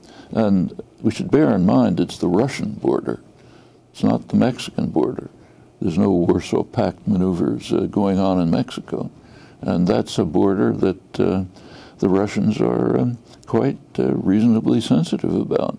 Now, he really goes into detail about what we're doing, and whenever I talk about the acts of aggression that we're committing to try to egg on Russia and escalate tensions with Russia, people will say, well, Mike, I mean, come on, this isn't going to lead to a war, we just need to show strength. But we're beyond showing strength, we're just being aggressive. If you line up troops on the Russian border and you perform military exercises, that's an act of aggression. I mean, imagine if Russia was doing this in Mexico. Noam makes this point. Imagine if Russia was performing military exercises right up on the U.S. border in Mexico. We would consider this an act of war. I mean, we considered him releasing emails allegedly an act of war. So this is beyond showing strength. We are just being aggressive right now. And I mean, that doesn't suggest that Russia or Vladimir Putin is innocent, but I mean, we can only influence his actions so much, but we have direct control over our own actions, and it's incumbent on our elected officials not to create a new Cold War. But when I point this out, the response on Twitter or YouTube sometimes is, hey Mike, why don't you say hi to Putin for me because he's apparently your buddy? It's just, this is the new McCarthyism. Anyone who doesn't agree with this Russian narrative, they are painted as a shill for the Kremlin or a buddy of Vladimir Putin. Well, I've never met Vladimir Putin. I don't particularly like Vladimir Putin. I think he's an anti-gay authoritarian dictator, and I don't support that. But what I am saying is I don't want a war with Russia. I don't think that this would benefit anyone, Russians or Americans. So I'm looking out for our own interests, and I'm trying to pursue peace. But when you see an alliance being formed between neoconservatives and neoliberal Democrats, well, that's when you have to worry, because we're not talking about showing strength. Like I said, we're talking about brazen acts of aggression that our government is doing. Now, Noam Chomsky quoted William Perry, who said, we're back to some of the worst moments of the Cold War, if not worse. And when I heard him say that, this was something that honestly sent chills down my spine, because I've constantly talked about the need to stop with the Russian hysteria because we're going to catalyze a new Cold War. But I think we're past the point where we're talking about the prospect of a new Cold War, certainly after Donald Trump launched missiles on Syria. I think we're in a new Cold War. I think that we need to stop talking about it as if it's something that's going to happen and start referring to the reality of the situation. When you have NATO troops performing exercises on the Russian border, when you have Trump bombing an ally of Russia, when you have both parties beating the war drums, when you have the media working in tandem with the political establishment to take military action against one of Russia's allies, we are in a new Cold War. I think it's official. So when I say that Democrats need to stop with the Russian hysteria, I'm not saying it because I'm a Kremlin shill. I've never been to Russia. I don't really care about Russia. I just want peace in the world. But if the United States and Russia go to war with each other, that will destabilize not just those two countries. That will destabilize the entire world. We're talking about World War III. So this is dangerous, and I am so thankful that Noam Chomsky took the time to tell it like it is on this issue, even if people are now inevitably going to accuse him of being a Russian shill. So I've always been open about the fact that as progressives, I think it's important that we try to be as reasonable as possible. Now, what I mean by that is we acknowledge the fact that we're never going to agree with someone on 100% of the issues. So even though, for example, I support Bernie Sanders and Jill Stein and often give them favorable coverage, I don't agree with those two on everything. So with that in mind, I think I'm a pretty reasonable person, even though my detractors would say otherwise. But there's one issue, however, that to me is becoming non-negotiable very quickly, and that is a single-payer healthcare system. I'm not willing to budge on this issue, and I think that at this point, I'm willing to reject any politician that doesn't get on board with this, regardless of how progressive they are. I mean, it'd be a really difficult thing for me to do, to vote for someone who is progressive on every other issue with the exception of single payer, because I mean, I'm done talking about how people in this country are going bankrupt and dying even if they have health insurance coverage. I've received emails from viewers who are so worried about any changes to healthcare policy in the United States. We shouldn't have to worry about this. The government should make sure that their citizens are protected from illnesses, just like we're protected from external threats. Well, we should also be protected when it comes to healthcare. So I'm done having this discussion. If you're progressive on everything else with the exception of single payer, I'm not voting for you. I can't take you seriously. Now, it seems as though I'm not alone when it comes to single payer, kind of being that line in the sand that progressives aren't willing to budge on. And now that Trump's healthcare plan failed miserably, progressives are pushing very hard for a single-payer system. And this is worrying some Democrats because they're beginning to realize that if they do decide to run in 2020, in 2018, even in the midterm election, they will face a single-payer litmus test.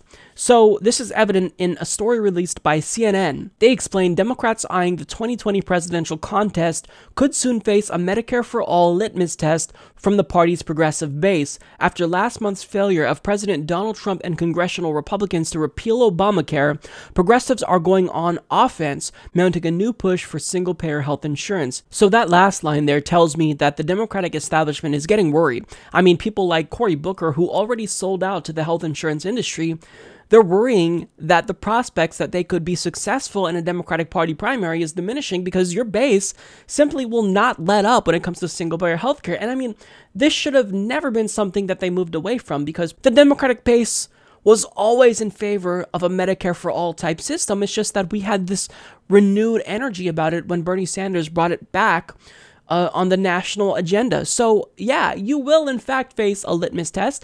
If you do not support a single-payer healthcare system, you lose. You don't get my vote. I don't care how much you try to threaten us and blackmail us with scary Republican candidates like Donald Trump. You already tried that and it didn't work. And you're not going to win. I'm not voting for you if you do not support single-payer. So if the Democratic Party nominee does not endorse this idea that we should expand Medicare to everyone, I do not think I can support this person. I really don't. I don't know who that's going to be at this point, but I don't. And I shouldn't have to negotiate on this one issue. I think if there's any issue, this is the most reasonable issue for Democrats to get on board with. It's an issue that would make them exponentially more popular because right now we have majority support in the country for a single-payer system. More and more people are getting on board.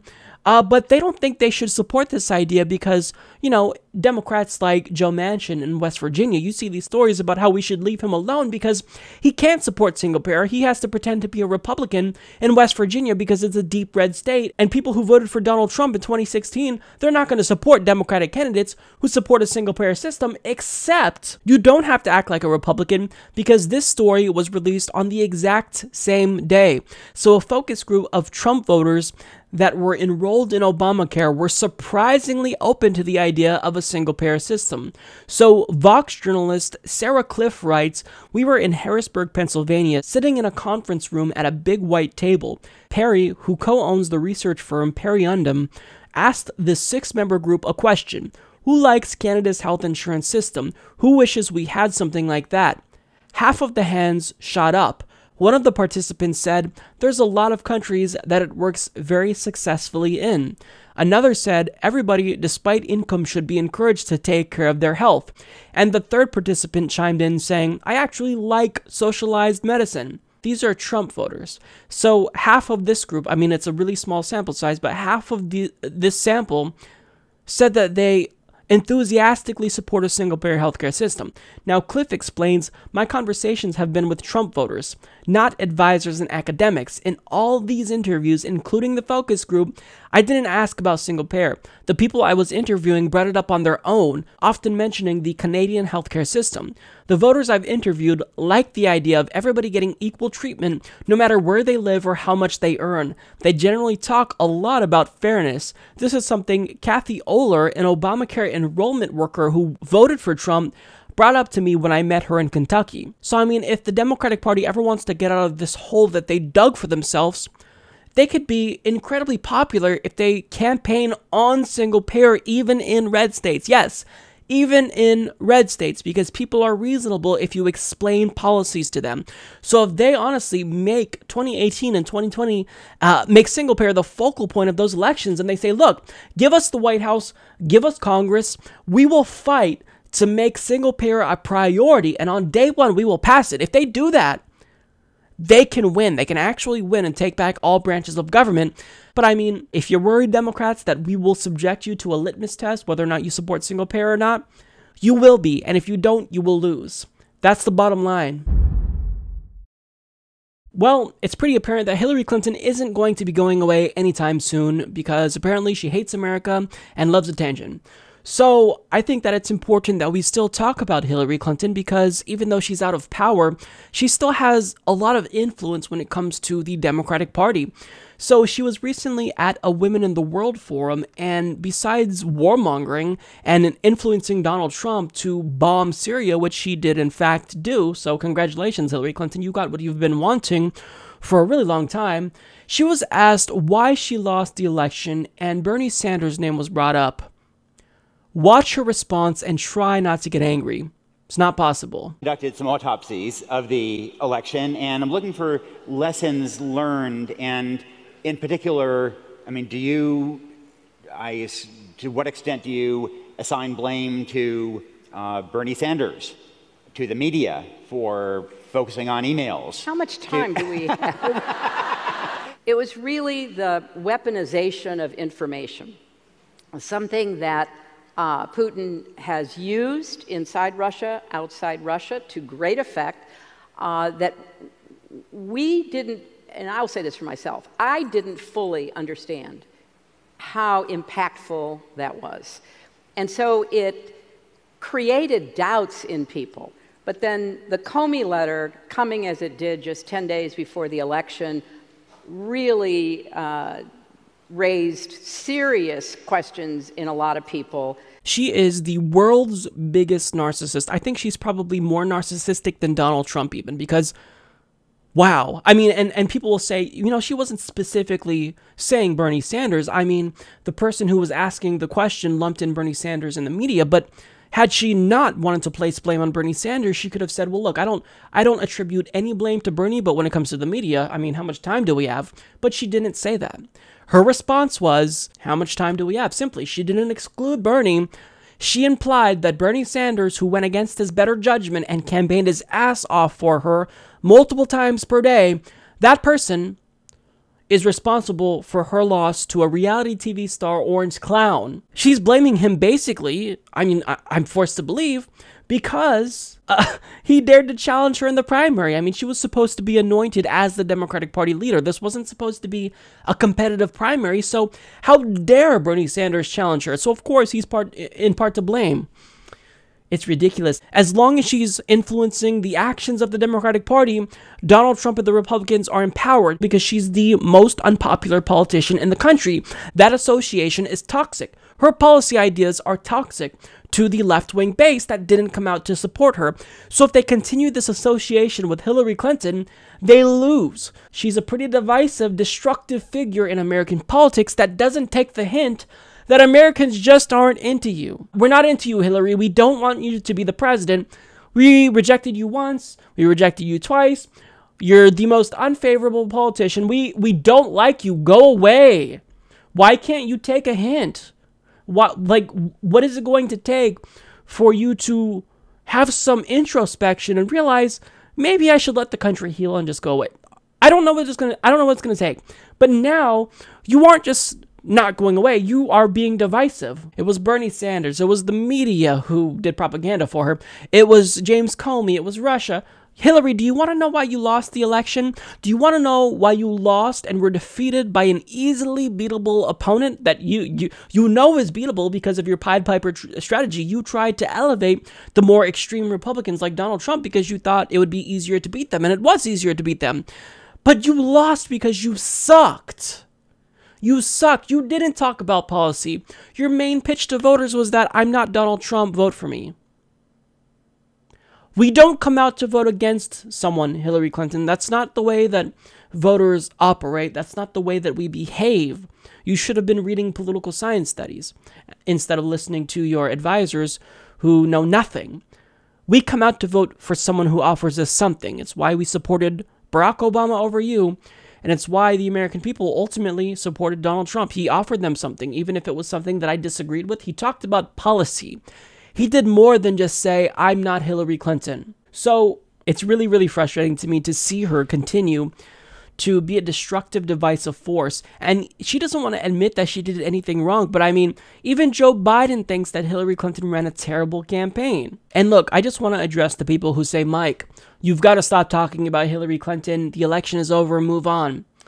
I'm going to tell you why I still talk about Hillary Clinton, besides the fact that she still influences what the Democratic Party does. I still talk about Hillary Clinton because I'm really fucking angry. She rigged a primary against the people's candidate. She rigged a primary against a candidate that would actually have fought for us and not large multinational corporations, not Wall Street. He didn't want to go to war like her. So yeah, forgive me for being angry. The election just happened. I'm still angry. I thought that I would move on by now, but apparently I'm not. And guess what? I'm not alone.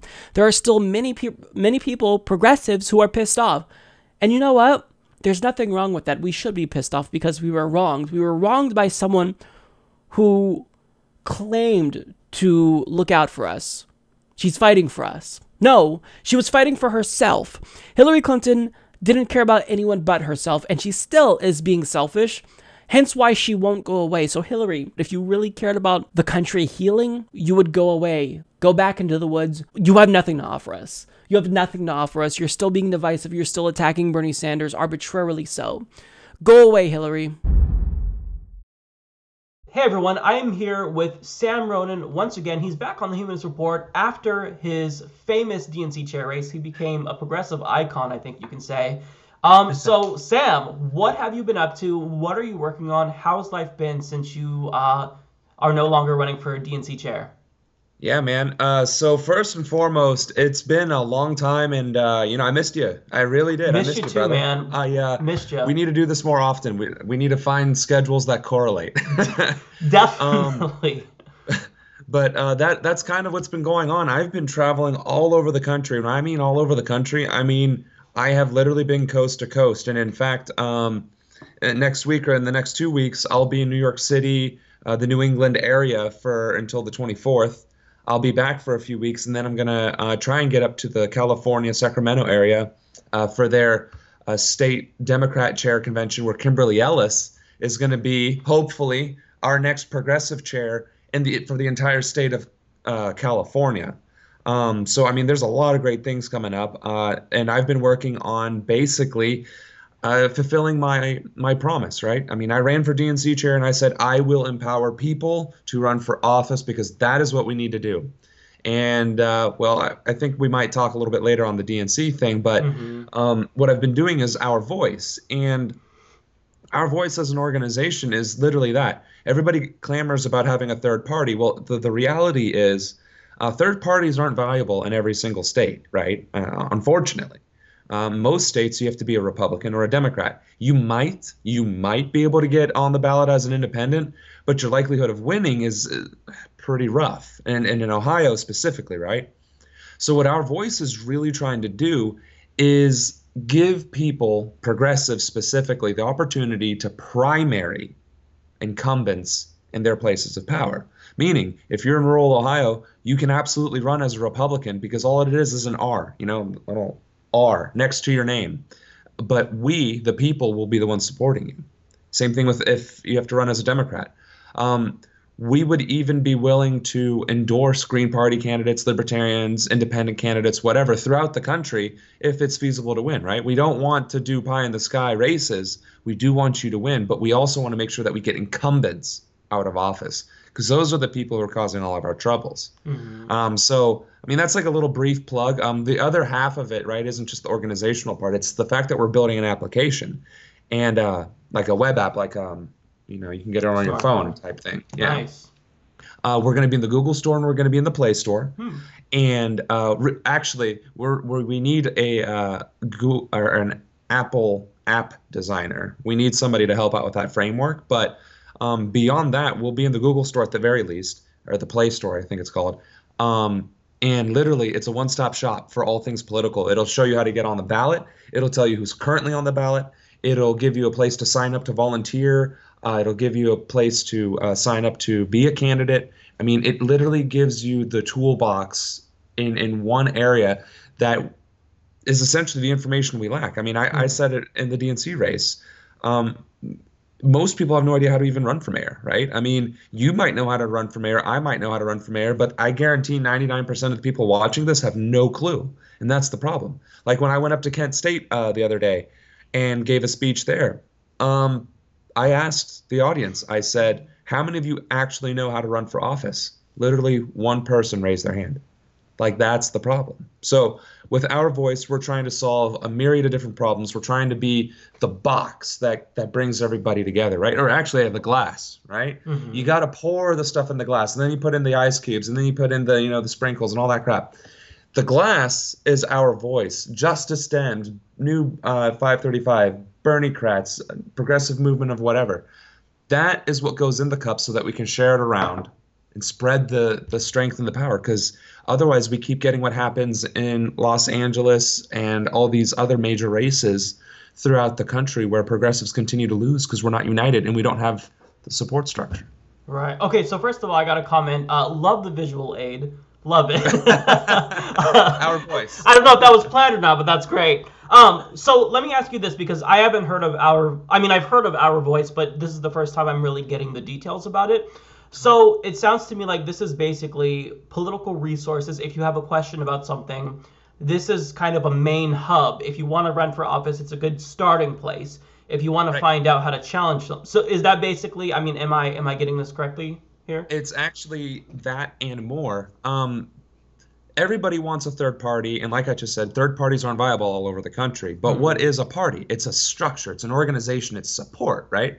Being a Democrat or Republican, yeah, there's a platform affiliated and there's a history affiliated with it, right? But essentially, it's literally just money, resources, training, mentorship, and the ability to get on a ballot, right? Absolutely. Well, right. So getting on the ballot isn't hard. You run as a Republican or a Democrat, right? You can do that anywhere in the country. The hard part is getting supporters and getting volunteers and getting the money and getting the fundraising and getting people to know that you exist. That's the hard part.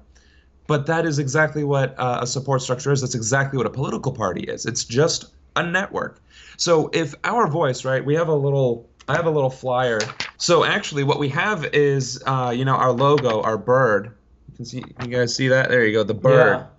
Yeah. And the bird is going to be our symbol, right? So a bird in flight freedom, right? That's what we are. We are the progressive movement is the movement for the future, in flight, not restricted. And if you see that logo or you hear Our Voice affiliated with, say, my name or even you, hey, Mike's running for Congress and wherever the hell you live, and you got the Our Voice endorsement, that tells not just people that know what Our Voice is, right, but that tells everybody affiliated with it. That tells this entire network of progressives that the guy who started it, Samuel Ronan, created Our Voice to empower candidates all across the country, and Mike is a part of that? Are you kidding me? That's awesome.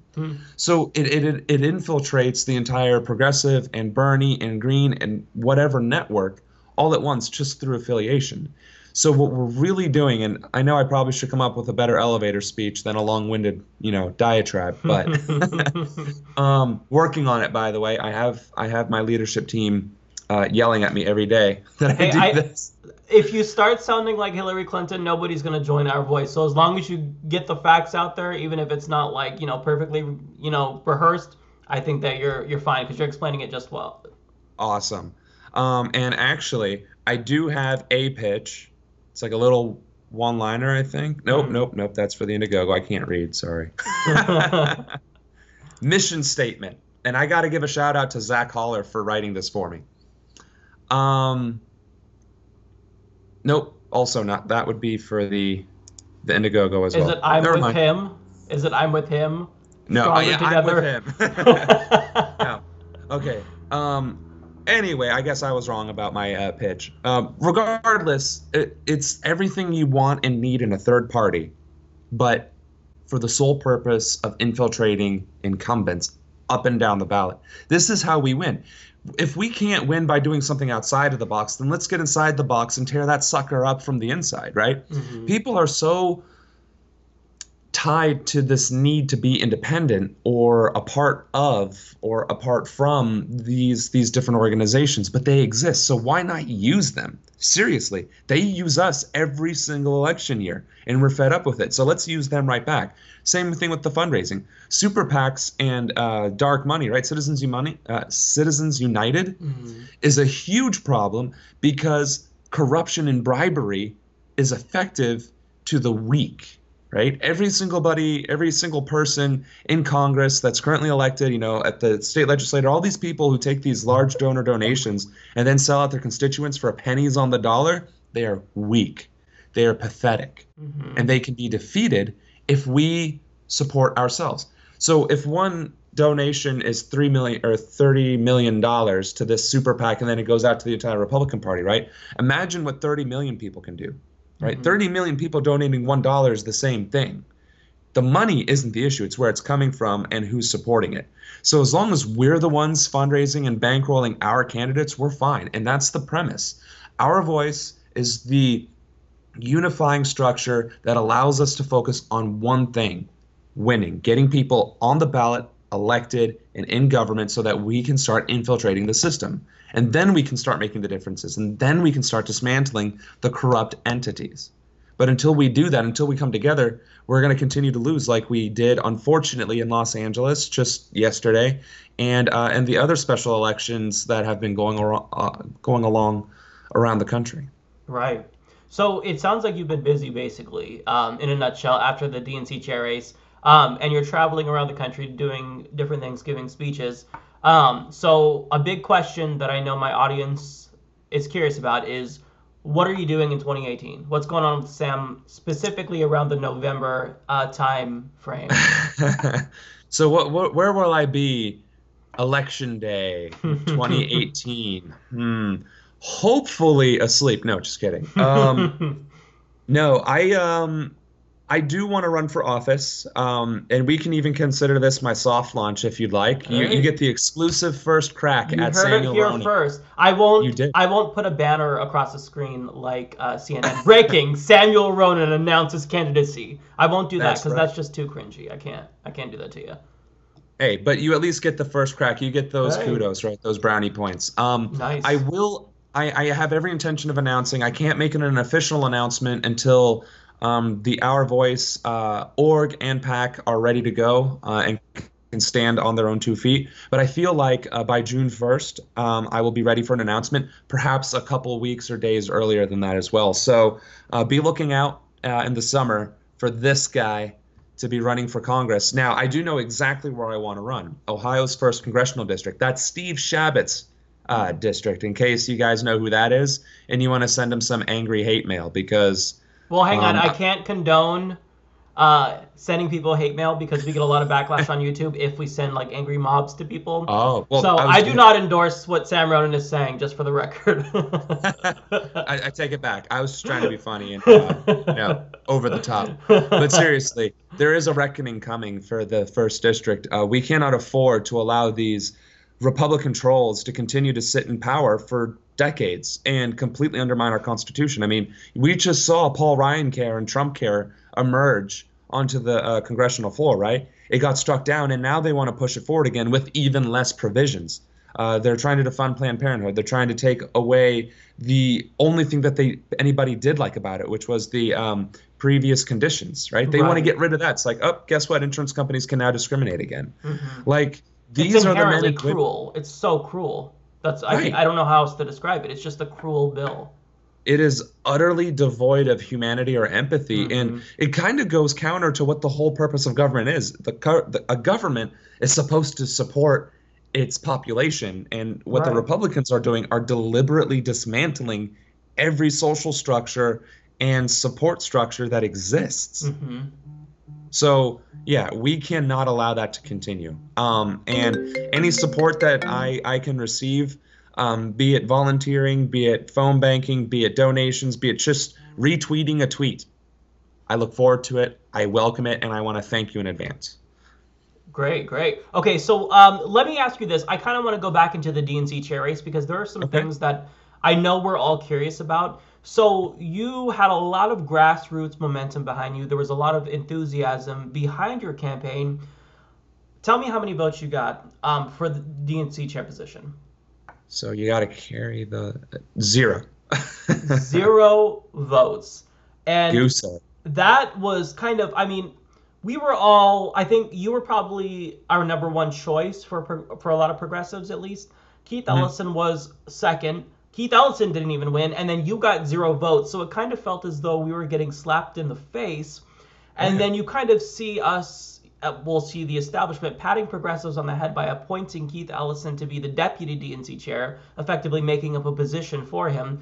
I mean, what are your thoughts on that? I found that insulting. I found it as not them trying to extend an olive branch to progressives, but them just saying, well, here, you get nothing. We'll trot out Keith Ellison. We're like him, but really, behind the scenes, we're more like Tom Perez and Hillary Clinton. Just give me your whole thoughts on that, because I was incredibly insulted by this. I just found it a slap to the face of every progressive that was behind your campaign, that was behind even Keith Ellison's campaigns. Well, I mean, you're not wrong. The sad thing too is the first thing they do with Keith Ellison is make him record a donation pitch, and then email it to everybody in the Democratic Party, right? And I don't understand it, because it's not like they didn't hear the solution to their problems, because I delivered it. It's not like they weren't aware that progressives were disgruntled and disenfranchised, because I told them, and I was the example. But you're right. Getting 0 votes, I mean, it stung a little bit. I figured I would have gotten at least a token vote, but what had happened right before the votes were cast was Pete Buttigieg dropped out. And I think Pete Buttigieg, sorry. I just call him Butt Geek. Well, I mean, I call him Mayor Pete because Buttigieg is hard to pronounce. It is. When he dropped out, I think that kind of told everybody that would have voted that's like, oh, we don't get a safe round, because I think there would have been a safe round. Some of the insiders say there wouldn't have been one regardless. I think there would have been a safe round where people would have voted for their second pick, right? The one that if they weren't going to pick Tom or Keith, they would pick this person, right? And I think we would have seen that I would have gotten maybe single digits, possibly 10, 11, a dozen votes. And everybody else probably would have gotten similar. But when he dropped out, there was no safety whatsoever. That was absolutely, nope, we got to pick our guy and we got to do it now. And Tom Perez almost won outright then and there in that first vote. So what we saw, and then on top of that, and I can't talk about the vote without talking about what immediately preceded it. Christine Pelosi submitted Resolution 33. Now, that's Christine, the daughter, not Nancy, the mother, right? Christine Pelosi, I mean, I'm going to give credit where credit is due. She is at least trying to be progressive, even if she's like kind of on that cusp. She's center left. I'll give her that much. She's not left, but she is definitely center left. And when she proposed Resolution 33, I was clapping until my hands bled, right? And Resolution 33 was getting money out of politics, getting corporate donations out of the Democratic Party. They could have done it that day, and they didn't. And in fact, they, despite the booing in the background, and I mean booing, not like boo, like ugly pitchforks and torches booing from the back, they still voted against it. They shot it down. They're like, well, we have to take money. No, you don't. If you could get 270 million people to agree on something and give you $1 to agree on it each month, that's what, $3.4 billion a year or more, something like that. I mean, it's an astronomical amount of money. So the Democrats just repeatedly shot themselves in the foot that day. And then since then, you know, I remember being on CNN for, 2.5 hours, standing there and only 5 minutes of speaking. But I remember distinctly everybody saying, if I become chair, I will bring everybody else to the table. And that also hasn't been happening. And it's not just me. It's two of the Petes and I think Ray weren't called up either. They're not on the transition team. And I think that's a problem. I mean, I get that some of us have outside lives and outside requirements and responsibilities. But even as an advisor, like even as a, hey, what do you think on this, that, or the other? I mean, that is, I think, the problem. And then you see, Keith Ellison saying we should all just suck it up and get over it. And Tom Perez saying we're going to call in everybody's pink slips and then we're going to do this and that. And then you had Debbie herself say, the Democrats are a grassroots organization. I got myself a pumpkin spice latte that day because I just couldn't even at that. It was ridiculous. And it kind of breaks my heart because the Democratic Party as an institution, right, as just an organization, isn't flawed. It's the people running it. Just like the government, the federal government and the Constitution isn't a flawed document or a flawed system. It's the people that are ruining it. And so when you see people in power going so far out of their way to undermine their own efforts, it's just extremely frustrating and aggravating. And I even reached out with an olive branch to my own county chair. And I was very polite. I can send you the email. I took pictures of it in a meme. And I can send you that email and I can send you her response. And it just does not make sense where the vitriol is coming,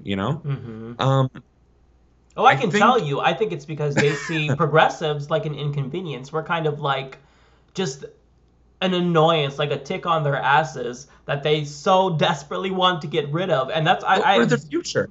Right. We are.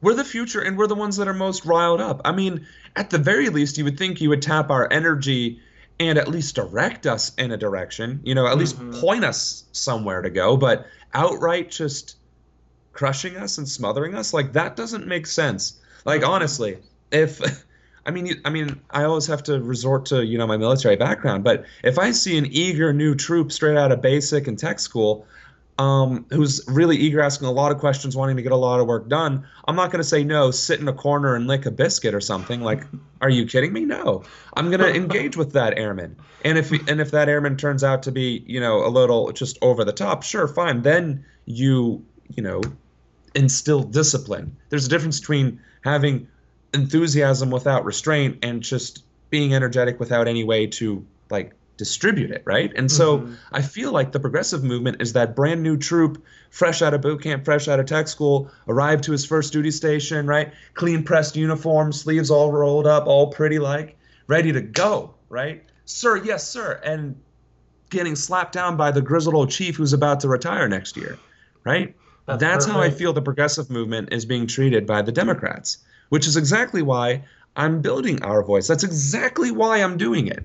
Because otherwise, let's be real. This doesn't pay the bills, okay? My unemployment ran out last month, okay? Like, I'm living paycheck or a savings account to savings account and GoFundMe to GoFundMe right now. There is no reason, no motivation, and no benefit to me doing this right now, other than the fact that it needs to get done, and nobody else is working. Nobody else is working towards unity. There's a lot of people trying to do a thing, like get congressional candidates run, in office, or fundraise, or do grassroots organizing, or do ballot initiatives. I mean, there's people doing individual things, but there's nobody, not a single organization that is actually going out of its way and encouraging people to come together and using their support structure as a launching pad. Like, I've offered several organizations that when we incorporate as a nonprofit, you're more than welcome to be a DBA. You get to keep your autonomy. You get to spend a whole lot less money for filing fees, and you get to be affiliated with Our Voice. You get to use our networks, and we get to work with you directly. Like, I don't know of any other organization that is doing that. You know what I'm saying? Right. Like, and what's unique about yours, just to kind of clarify, is, it's not just, liberal. This is for conservative grassroots candidates too, correct? Kind of like Brand New Congress, or is it more liberal-centric?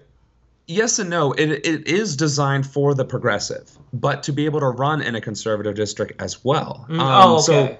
Okay. You know what I'm saying? So, like, say we get that once-in-a-lifetime conservative who actually is progressive, they just happen to live in a district where they have to have an R next to their name, right? We would happily support, endorse, and run that person because they will be able to win and then embody the principles we hold dear. The problem isn't that the progressive message isn't well-liked or well-received in rural areas. It's the phrasing, the catchphrases, the buzzwords, right? The triggers. Single payer automatically gets a door slammed in your face unless you're Bernie Sanders, okay? I am not Bernie Sanders. I cannot say single payer to somebody and they take me at face value. I have to talk about how healthcare reform benefits people through the taxes they're already paying and not increasing them or paying out of pocket, right? Same thing with education. If we had a streamlined education process that was free, the school to work process would be simpler. You could actually incentivize employees or employers to hire a certain threshold of brand new students, or have better programs to where you'll be hired on as you complete your education, and then you'll have practical experience on top of that. Like, the more integrated the employment versus education processes can be, the better off we'll be. Same thing with vocational schools. Most people look at trades as beneath them, but for the most part, like, I would say trades pay higher than 70% of most four-year degree programs starting out. It's just a matter of doing what you want to do. I mean, I think we're all kind of faced with this question. Are we going to pursue something where we're just happy every day, or are we trying to make money? So, I mean, I think that, trade can potentially be a great option. I have a friend that just finished trade school. She's like a hairdresser or something. And you make minimum wage, but she likes it. I mean, you do get tips, of course. She loves doing it. So it's just a matter of what makes you happy. Exactly. And we should make it as simple of a process as possible. We shouldn't make you go into debt, like, because even though she went to hairdresser school or cosmetology school, I think that's what it is. I think you're right, yeah. Yeah, cosmetology school, she still paid money out of pocket to go there, right? And that's a problem because, like you said, she's going to be making minimum wage. Right. Now, my brother, he's doing an apprenticeship as an electrician. And he's got 2 more years left, I think. He's got 2 more years left, and he's going to start making anywhere from $26 to $30 an hour. You know how old he's going to be? 20. That's great. Right. So a 20-year-old making $30 an hour. I was making $23 an hour at Simcoe when I worked there, and I was 25, 26, right? So my little brother is going to be doing better than I was at the same age. That's great. So that's why I'm saying, like, if we can incentivize the school to work program and make it school free so that when you do go to work, you're not already in the red. I mean, that's the kinds of things, like, that's how you explain it in conservative America. And there's other things you can talk about that's progressive, right? You can talk about what, clean energy. Well, you talk about branding, like with single payer. You said single payer is toxic, kind of like the word welfare is toxic. But if you use certain phrases like Medicare for all, that's totally different because people know what Medicare is. If you think single payer, that sounds foreign because it literally is foreign. You know, it's a Canadian system, but if you say Medicare for all, which is basically the same thing, they're like, oh, I know what Medicare is. You know, I know someone on Medicare or I'm on Medicare. So I think you're right. I think that, you know, there's no such thing as not every there's not unwinnable districts, I guess is what I'm trying to say. If you just pitch your message correctly. That's right. And that's what we're trying to do. What we're going to do is we're providing the candidate materials, material templates, and then guidelines on how to run a campaign, what kind of staff you would need, of course, the ground game resources to help, you with like campaign management and all that good stuff, but also the progressive agenda translated into wherever you are. And here's the other thing. We're not going to make a candidate adhere to a cookie cutter strategy because, as we all know, that doesn't work. Politics isn't black and white. And even better, we want to do a canvassing and GOTV app that will either be a sister app to the Our Voice or it'll be a part of the Our Voice. But one way or the other, it creates a heat map, but a heat map of policies, of what issues matter the most to people.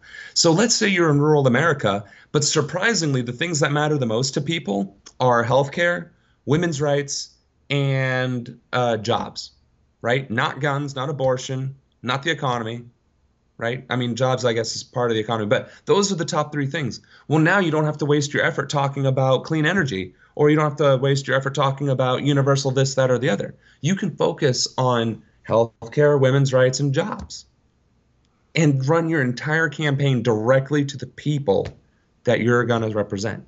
That is unheard of. It's unprecedented. It doesn't exist because all the GOTV and canvassing apps are you Republican, Democrat, or other. That doesn't tell you squat. Right. So just kind of tells you what, constituents in certain areas really care about. Right. Yeah. Now, and it'll be, yeah. Let me ask you this, though, because what about people who would criticize that, saying, well, you're just kind of pulling a Hillary Clinton, where in the South you speak about certain policies, and then you go to the Pacific Northwest and you're talking about other things, and you're kind of flipping it. I mean, this isn't... Do you think this would kind of give people the idea that, they need to be fake and, try to pander? Or do you think that this is just more educational? Because, I mean, obviously we don't want people to pander. But, I think it is important that they do know what constituents in that district want as well. So, I mean, how do you balance that? Yeah, no, and thank you for bringing it up because it was something that was brought to my attention as well when I first pitched it. Because I pitched it completely different than I did just now.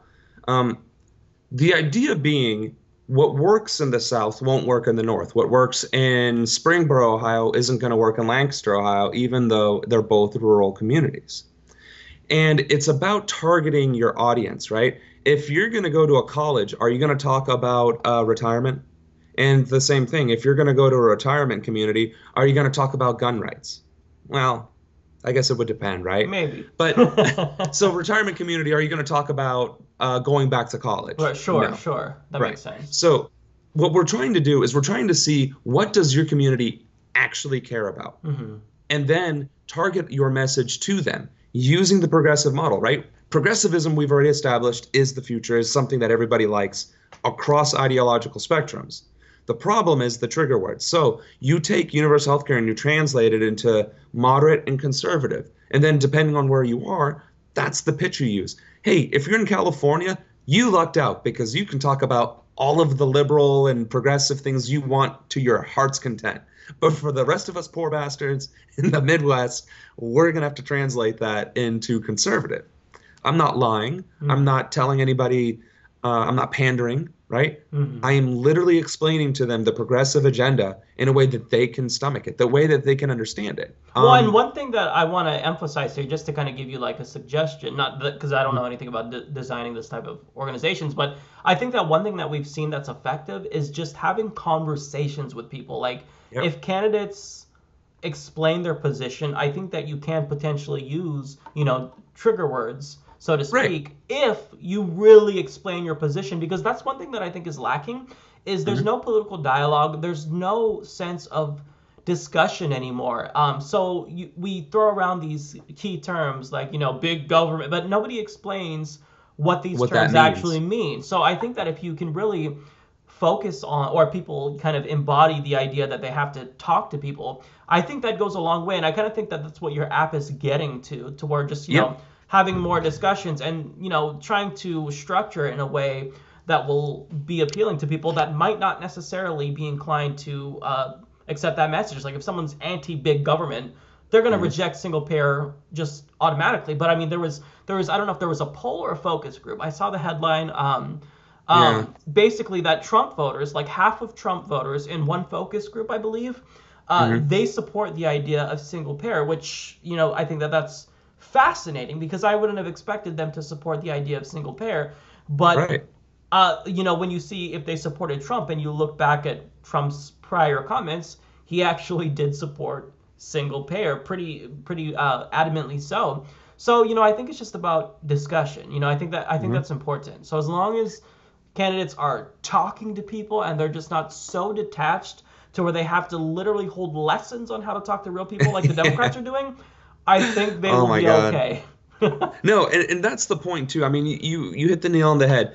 I mean, if I run for Congress, or I guess when I run for Congress, I mean, can I personally knock on every door? No, that's impossible. I think I'd be representing 750,000 people. Right. But the conversations need to be had, and they need to be had in a genuine, understandable, realistic manner. And that's exactly what the translation's all about. If I just wanted to bludgeon you with progressive rhetoric, I wouldn't try and reach you on your level, and I would lose dismally. That's what the Democrats do. It's like, nope, we're going to run a Democratic campaign no matter where we are in the country. Yep. We've got our 8 talking points. We have to stick to the script and whatnot. We have to say it word for word. It's annoying. It doesn't feel realistic and whatnot. And I, just to kind of share a personal story, I actually worked for, I don't know the name of the organization, just briefly, through college, where they were trying to do fundraising for the Human Rights Campaign. And they gave us a script that we had to memorize to talk to people, to ask them for donations. And they were very adamant that you stick to the script, you don't deviate from it. And I was doing that, and I got 0 donations. People didn't want to talk to me because it sounded fake. It didn't seem authentic. But the minute that my superior went away, and I was kind of on my my little area, it was like a mall area in front of a Starbucks. But when she went away and I was able to just talk, I ditched the script. I just talked to people and explained to them, this is what we're doing. We're raising money right now. We're trying to repeal Don't Ask, Don't Tell. This was back in like 2010. And we're trying to get this. Thanks, by the way, for trying to fight that early on. I appreciate that. Yeah. It was something that, I wasn't in the military, but my brothers were. So, I think it's important that people in the military, they're not treated like shit. I think that we should all be on board with that. And that's kind of the way I explained it. It's just a matter of, we have people in the military right now who it's basically a witch hunt. And I know that this isn't something that you necessarily hear in the mainstream media. You don't hear people telling their stories. But it's what's happening. I've watched videos of vlogs online of people from the military that were ousted because people were actively looking for people who are LGBT. Just for example, so I got a ton of donations, and on that day when I ditched the script, I raised more money than everyone else. It was like $200, but there's still a shitload of money, just for people. So I think that natural conversations are so important. They are, and that's what they don't understand. Like, granted, I am a good public speaker. Like, if I can toot my horn about anything, it is that. I am definitely a good public speaker, and I'm very good at debate. Those are like the only things I'm good at, which has only benefited me now in life, because in the military it didn't do much for me. I don't know why.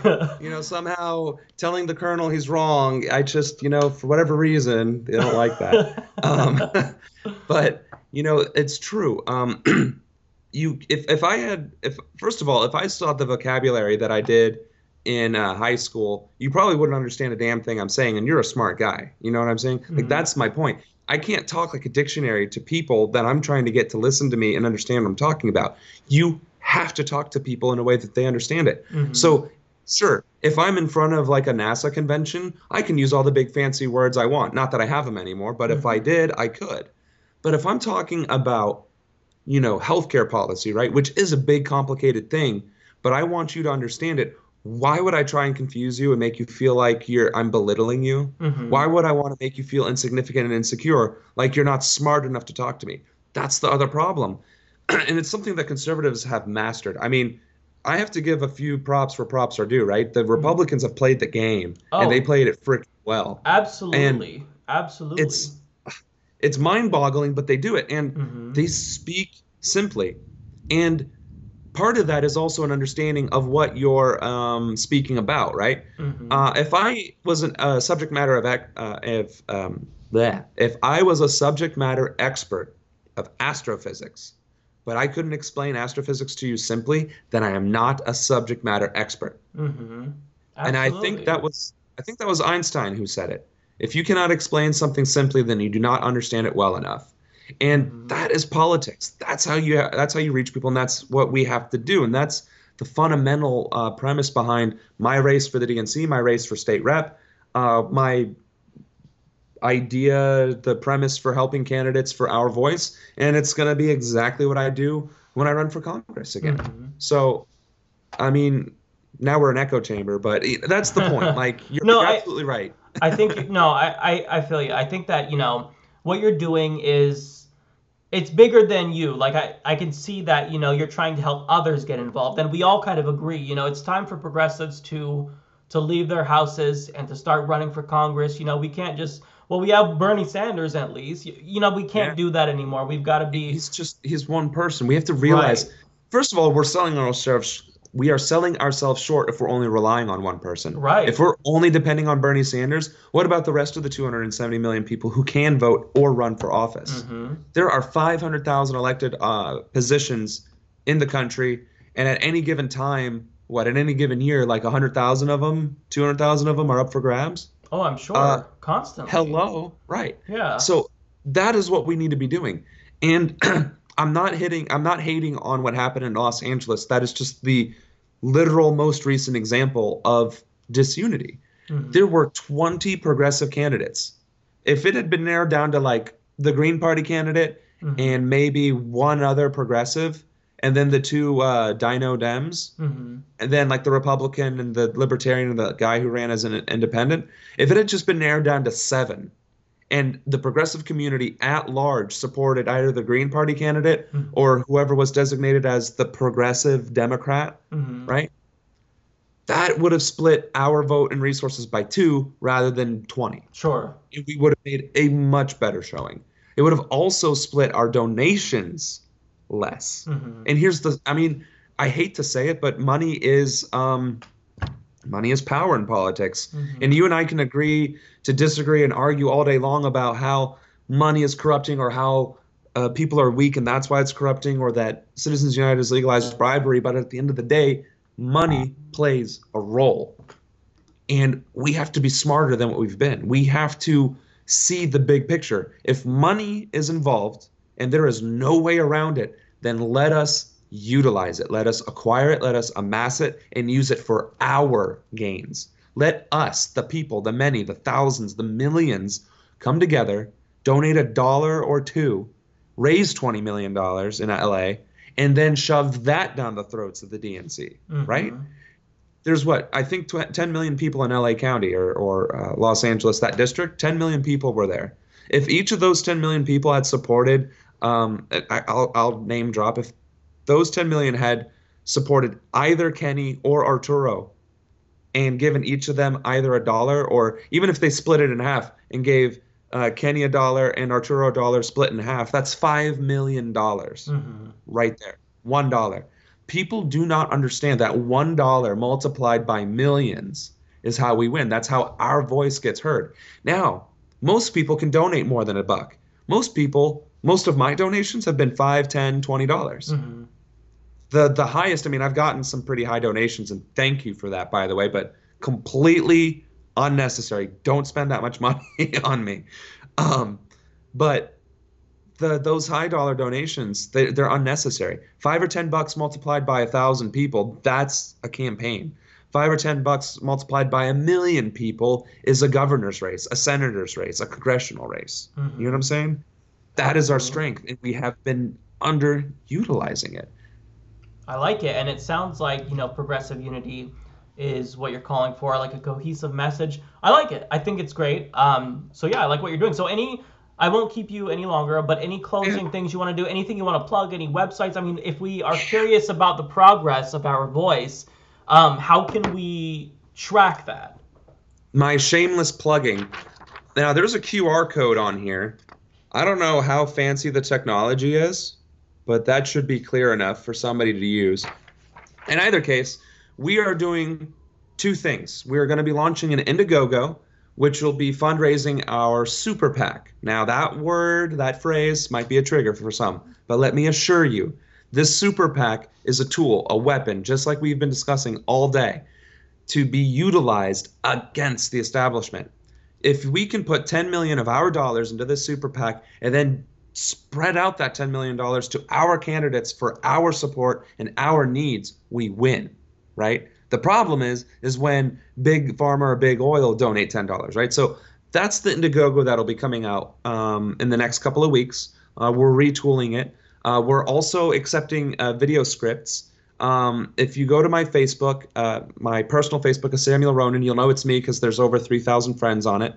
Or to my verified account, which I think I just updated, Ronan for Progress. So Ronan, the word for F-O-R, Progress. Or my Twitter account, which is Ronan, the number 4, Progress. If you go to any of those things, you'll see somewhere down there the script and to submit the video, and it'll be a part of the commercial. You will be part of our initial launch phase. The other thing we're doing is we're continuing to amass talent. You guys are exactly what is needed in the progressive movement. You are the social media experts. You are the ones who can proliferate a message. You're the ones who can write and blog. You're the ones who can do video and graphic design. You're the ones who are programmers and editors. You're the ones who can organize at the grassroots level and get people energized and ready to go. We need all of it. We have a 50-state structure that'll develop into a 3,000-plus county structure. We're also going to have plans ready and toolkits designed to help establish campus-level Our Voice organizations as well.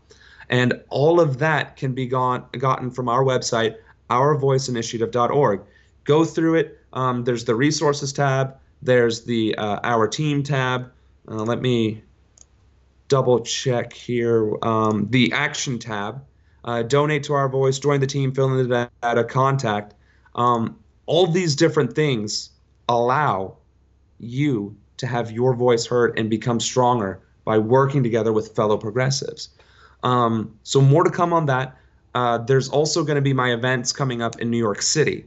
Like the New England area. There's going to be one event on 420, which is the Get Money Out of Politics event. People like Tim Black, Jordan Sheridan, if he's in town. We got Ali Mirza. We got I have to look at the events, but we got plenty of speakers who are local elected candidates, who are progressive leaders, who are just phenomenal people. And they're going to be there as well. So if you're in New York City on the 20th, come out. Otherwise, support it and proliferate it, because this isn't done. I'm not done fighting for you, and we shouldn't stop fighting for each other. All right, sounds good. Ladies and gentlemen, that is Sam Ronan. That's all I got for you guys. I want to thank you all for tuning in so loyally each week. But before I end the episode, what I want to do now is take a moment to individually recognize each person who decided to sign up on Patreon and humanistreport.com to become a member, many of which did so even before I said anything about the YouTube demonetization issue. So I really want to give individual recognition to every single person who stepped up. And if your name is not on the list, if you signed up within the last couple of days, I will be thanking you by name next week. So these are the people who I will be thanking today in alphabetical order, arranged by first name: Aaron Mendoza, Adam Zayas, Alan Yeager, Alexander, Alexi Martinez, Allison Swanson, Amit Singh, Amy Zhang, Andrew Borisenko, Andrew Guerreria, Andrew Hewitt, Andrew Mikesel, Andrew Na, Andrew Walsh, Angelica Duncan, Angelique Shelton, Ann Wooster, Anna Southwell, Annie F., Anu Naik, Anuradha Naik, April Ford, Becky Lynch, Ben Ledesma, Benjamin Lackman, Bennett Harbaugh, Bernard Ravenald, Bobby Haynes, Boris Yanachkov, Brant Tudor, Brent Golaher, Brian Early, Brian Thomas, Bryant Mark, CC Coutinho, Kale Granilo Weaver, Kara Dennison, Casbro, Charmaine Foltz, Chris Lozano, Chris Pelham, Chris Wood, Christian Peterson, Christian Vale, Christopher Fields, Christopher Gear, Christopher Vasquez, Chuck King, Serenio Ruiz, Claudia May, Clue, Courtney Durham, Daniel GR, Daniel S., Daniel Sullivan, Dat Caddy, David Bonekey, David Brokaw, David Filipiak, David Newberry, David Paladian, Dax Jacobson, Deb Bracknell, Dennis Cloutier, Diego Trejo, Don Cupido, Doreen McGuire, Dude in the Night, Emily Surratt, Emmy Sanchez, Eric Pelkey, Eric Cush, Eric Shin, Aaron Blair, Ernesto Visil, Esmeralda, Frias, Exes, Fabiola Dominguez, Felix, Faye Adelstein, Francisco Antonio Medina Saldana, Frank Black, Frank M. Tenzer, Fred, Free Fox, GBSA, G. Carlin Disciple, hopefully that's George Carlin, if so, that's awesome, Gabrielle Luke, General Jowie, George Bissett, George W. Shannon, Gilda Mosley, Gone Artsy, Grant Keeling, Harvey Emmerich, Hayden Ellison, Heather Knifer, Hector Manuel Menivar Valdez, Holly Edgecombe, Howdy Doody, Humza A, IB Koliosho, Isan Hassoun, Ian Neal, Ingrid LaPlanche, Irving Gonzalez, Isamu Kusaka, Jack Harwood, Jack Robalito, Jack Sorrell, Jacob Lee Cowles, Jacquees Lafere, Jake D. Hagood, Jacob Barber, Jalen Caudill, James Wengro, Jan Henning Clayson, Jason Early, Jay Riddle, Jeff Cleese, Jenny Wu, Jerry, Jessica, Jimmy Com Kwong, Jethan Vijayan, Johannes Merkel, John Robinson, John Tuca, John Harvey, Jonathan Milstein, Jonathan Spencer, Jonathan Vasquez, Jorge Alvarez, Joseph Novella, Joseph Terre, Joseph Wilson, Joyce Maddox, Julio, Justin Murphy, Kamar Bennett, Kathy Diane Sizemore, Katrina Coffey, Ketsi, Kevin Dolan, Kiersner Garcon, Chris Chandler, Kyle Herbert, Lachlan Whitehall, Larry Vieira, Laura Smith, Leanne Ann Hurst, Leon Chow, Linda Sharp, Lindsay aka Snee Momsen, Lorenzo McGregor, M Street, Majid Riaz, Mark, Marcus Tomasi Sardi, Maria Arefea, sorry if I'm butchering some of your guys' names here, Martina Holzbecker, Mary Ellen Wilson, Mary Jane Hackney, Matt Russell, Matthew Fontana, Matthew Zeldon, Michael DeVoe, Michael Urin, Michael Remy, Michael Ross, Miguel Angel Pablo, Mitch McDonald, Moises Estrada, Martin Wastason, Nancy Kohler, Nancy Underhill, Niamwich, Nick Luro, Nick Spiropoulos, Nicole DeVita,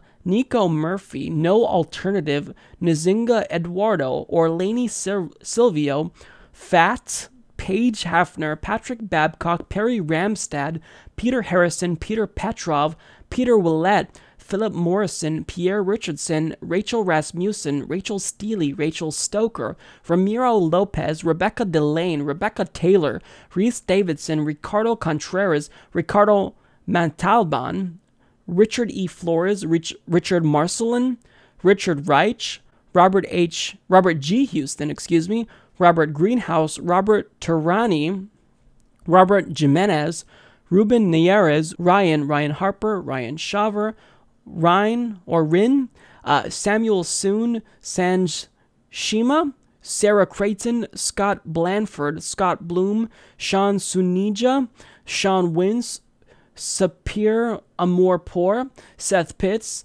Sharam Ali, Shane Dean, Cheryl Garnick, Shirley Hickman, Simon Bowl, Spencer Morris, Stephen Byrne, Stephanie Estrada, Stephen Lobolita, Stephen T. Kesey, Stephen Capra, Stephen Frenette, Stout Ninja, Susan Sochko, Swami Amala, Ted Ingalls, The Bibbling Prophets, Thomas Gager, or Giger, Thomas M. Ward, Tim Bowie, Timothy M.A., Tom Anderson, Toshkin Cooper, or Toscon Cooper, excuse me, Trayvon Hudson, Tree Chu, Tissam Vang, Tricia Miller, Vaughn Jenkins, Vish Singh, Wakia Smith, Wiley Harp, Will Carter, Win Carter, Yarrow, Zach Bergman, and Zachary Hughes. Thank you all so much from the bottom of my heart. You guys really, you gave me a lot of hope, and I'm not just speaking for myself. Like any of you who signed up to be a patron, for anyone, Kyle Kalinske, Jimmy Dore, Benjamin Dixon, you really have made our weeks that much more manageable. You've been so inspirational. You've come to the rescue of us in many cases, again, before we even asked you to. Thank you all so much. Let me apologize for butchering many of your names. As someone who gets his last name butchered all the time, I know how it feels, but I'm so sorry for doing the same thing to you. Thank you all to these people, really. So that is the end of the episode. I'm going to finish filming now because there's a big storm in Portland. Hopefully, I can get through this and edit all the videos before we lose power, but, you know, I'll see you all next week. Thank you all so much.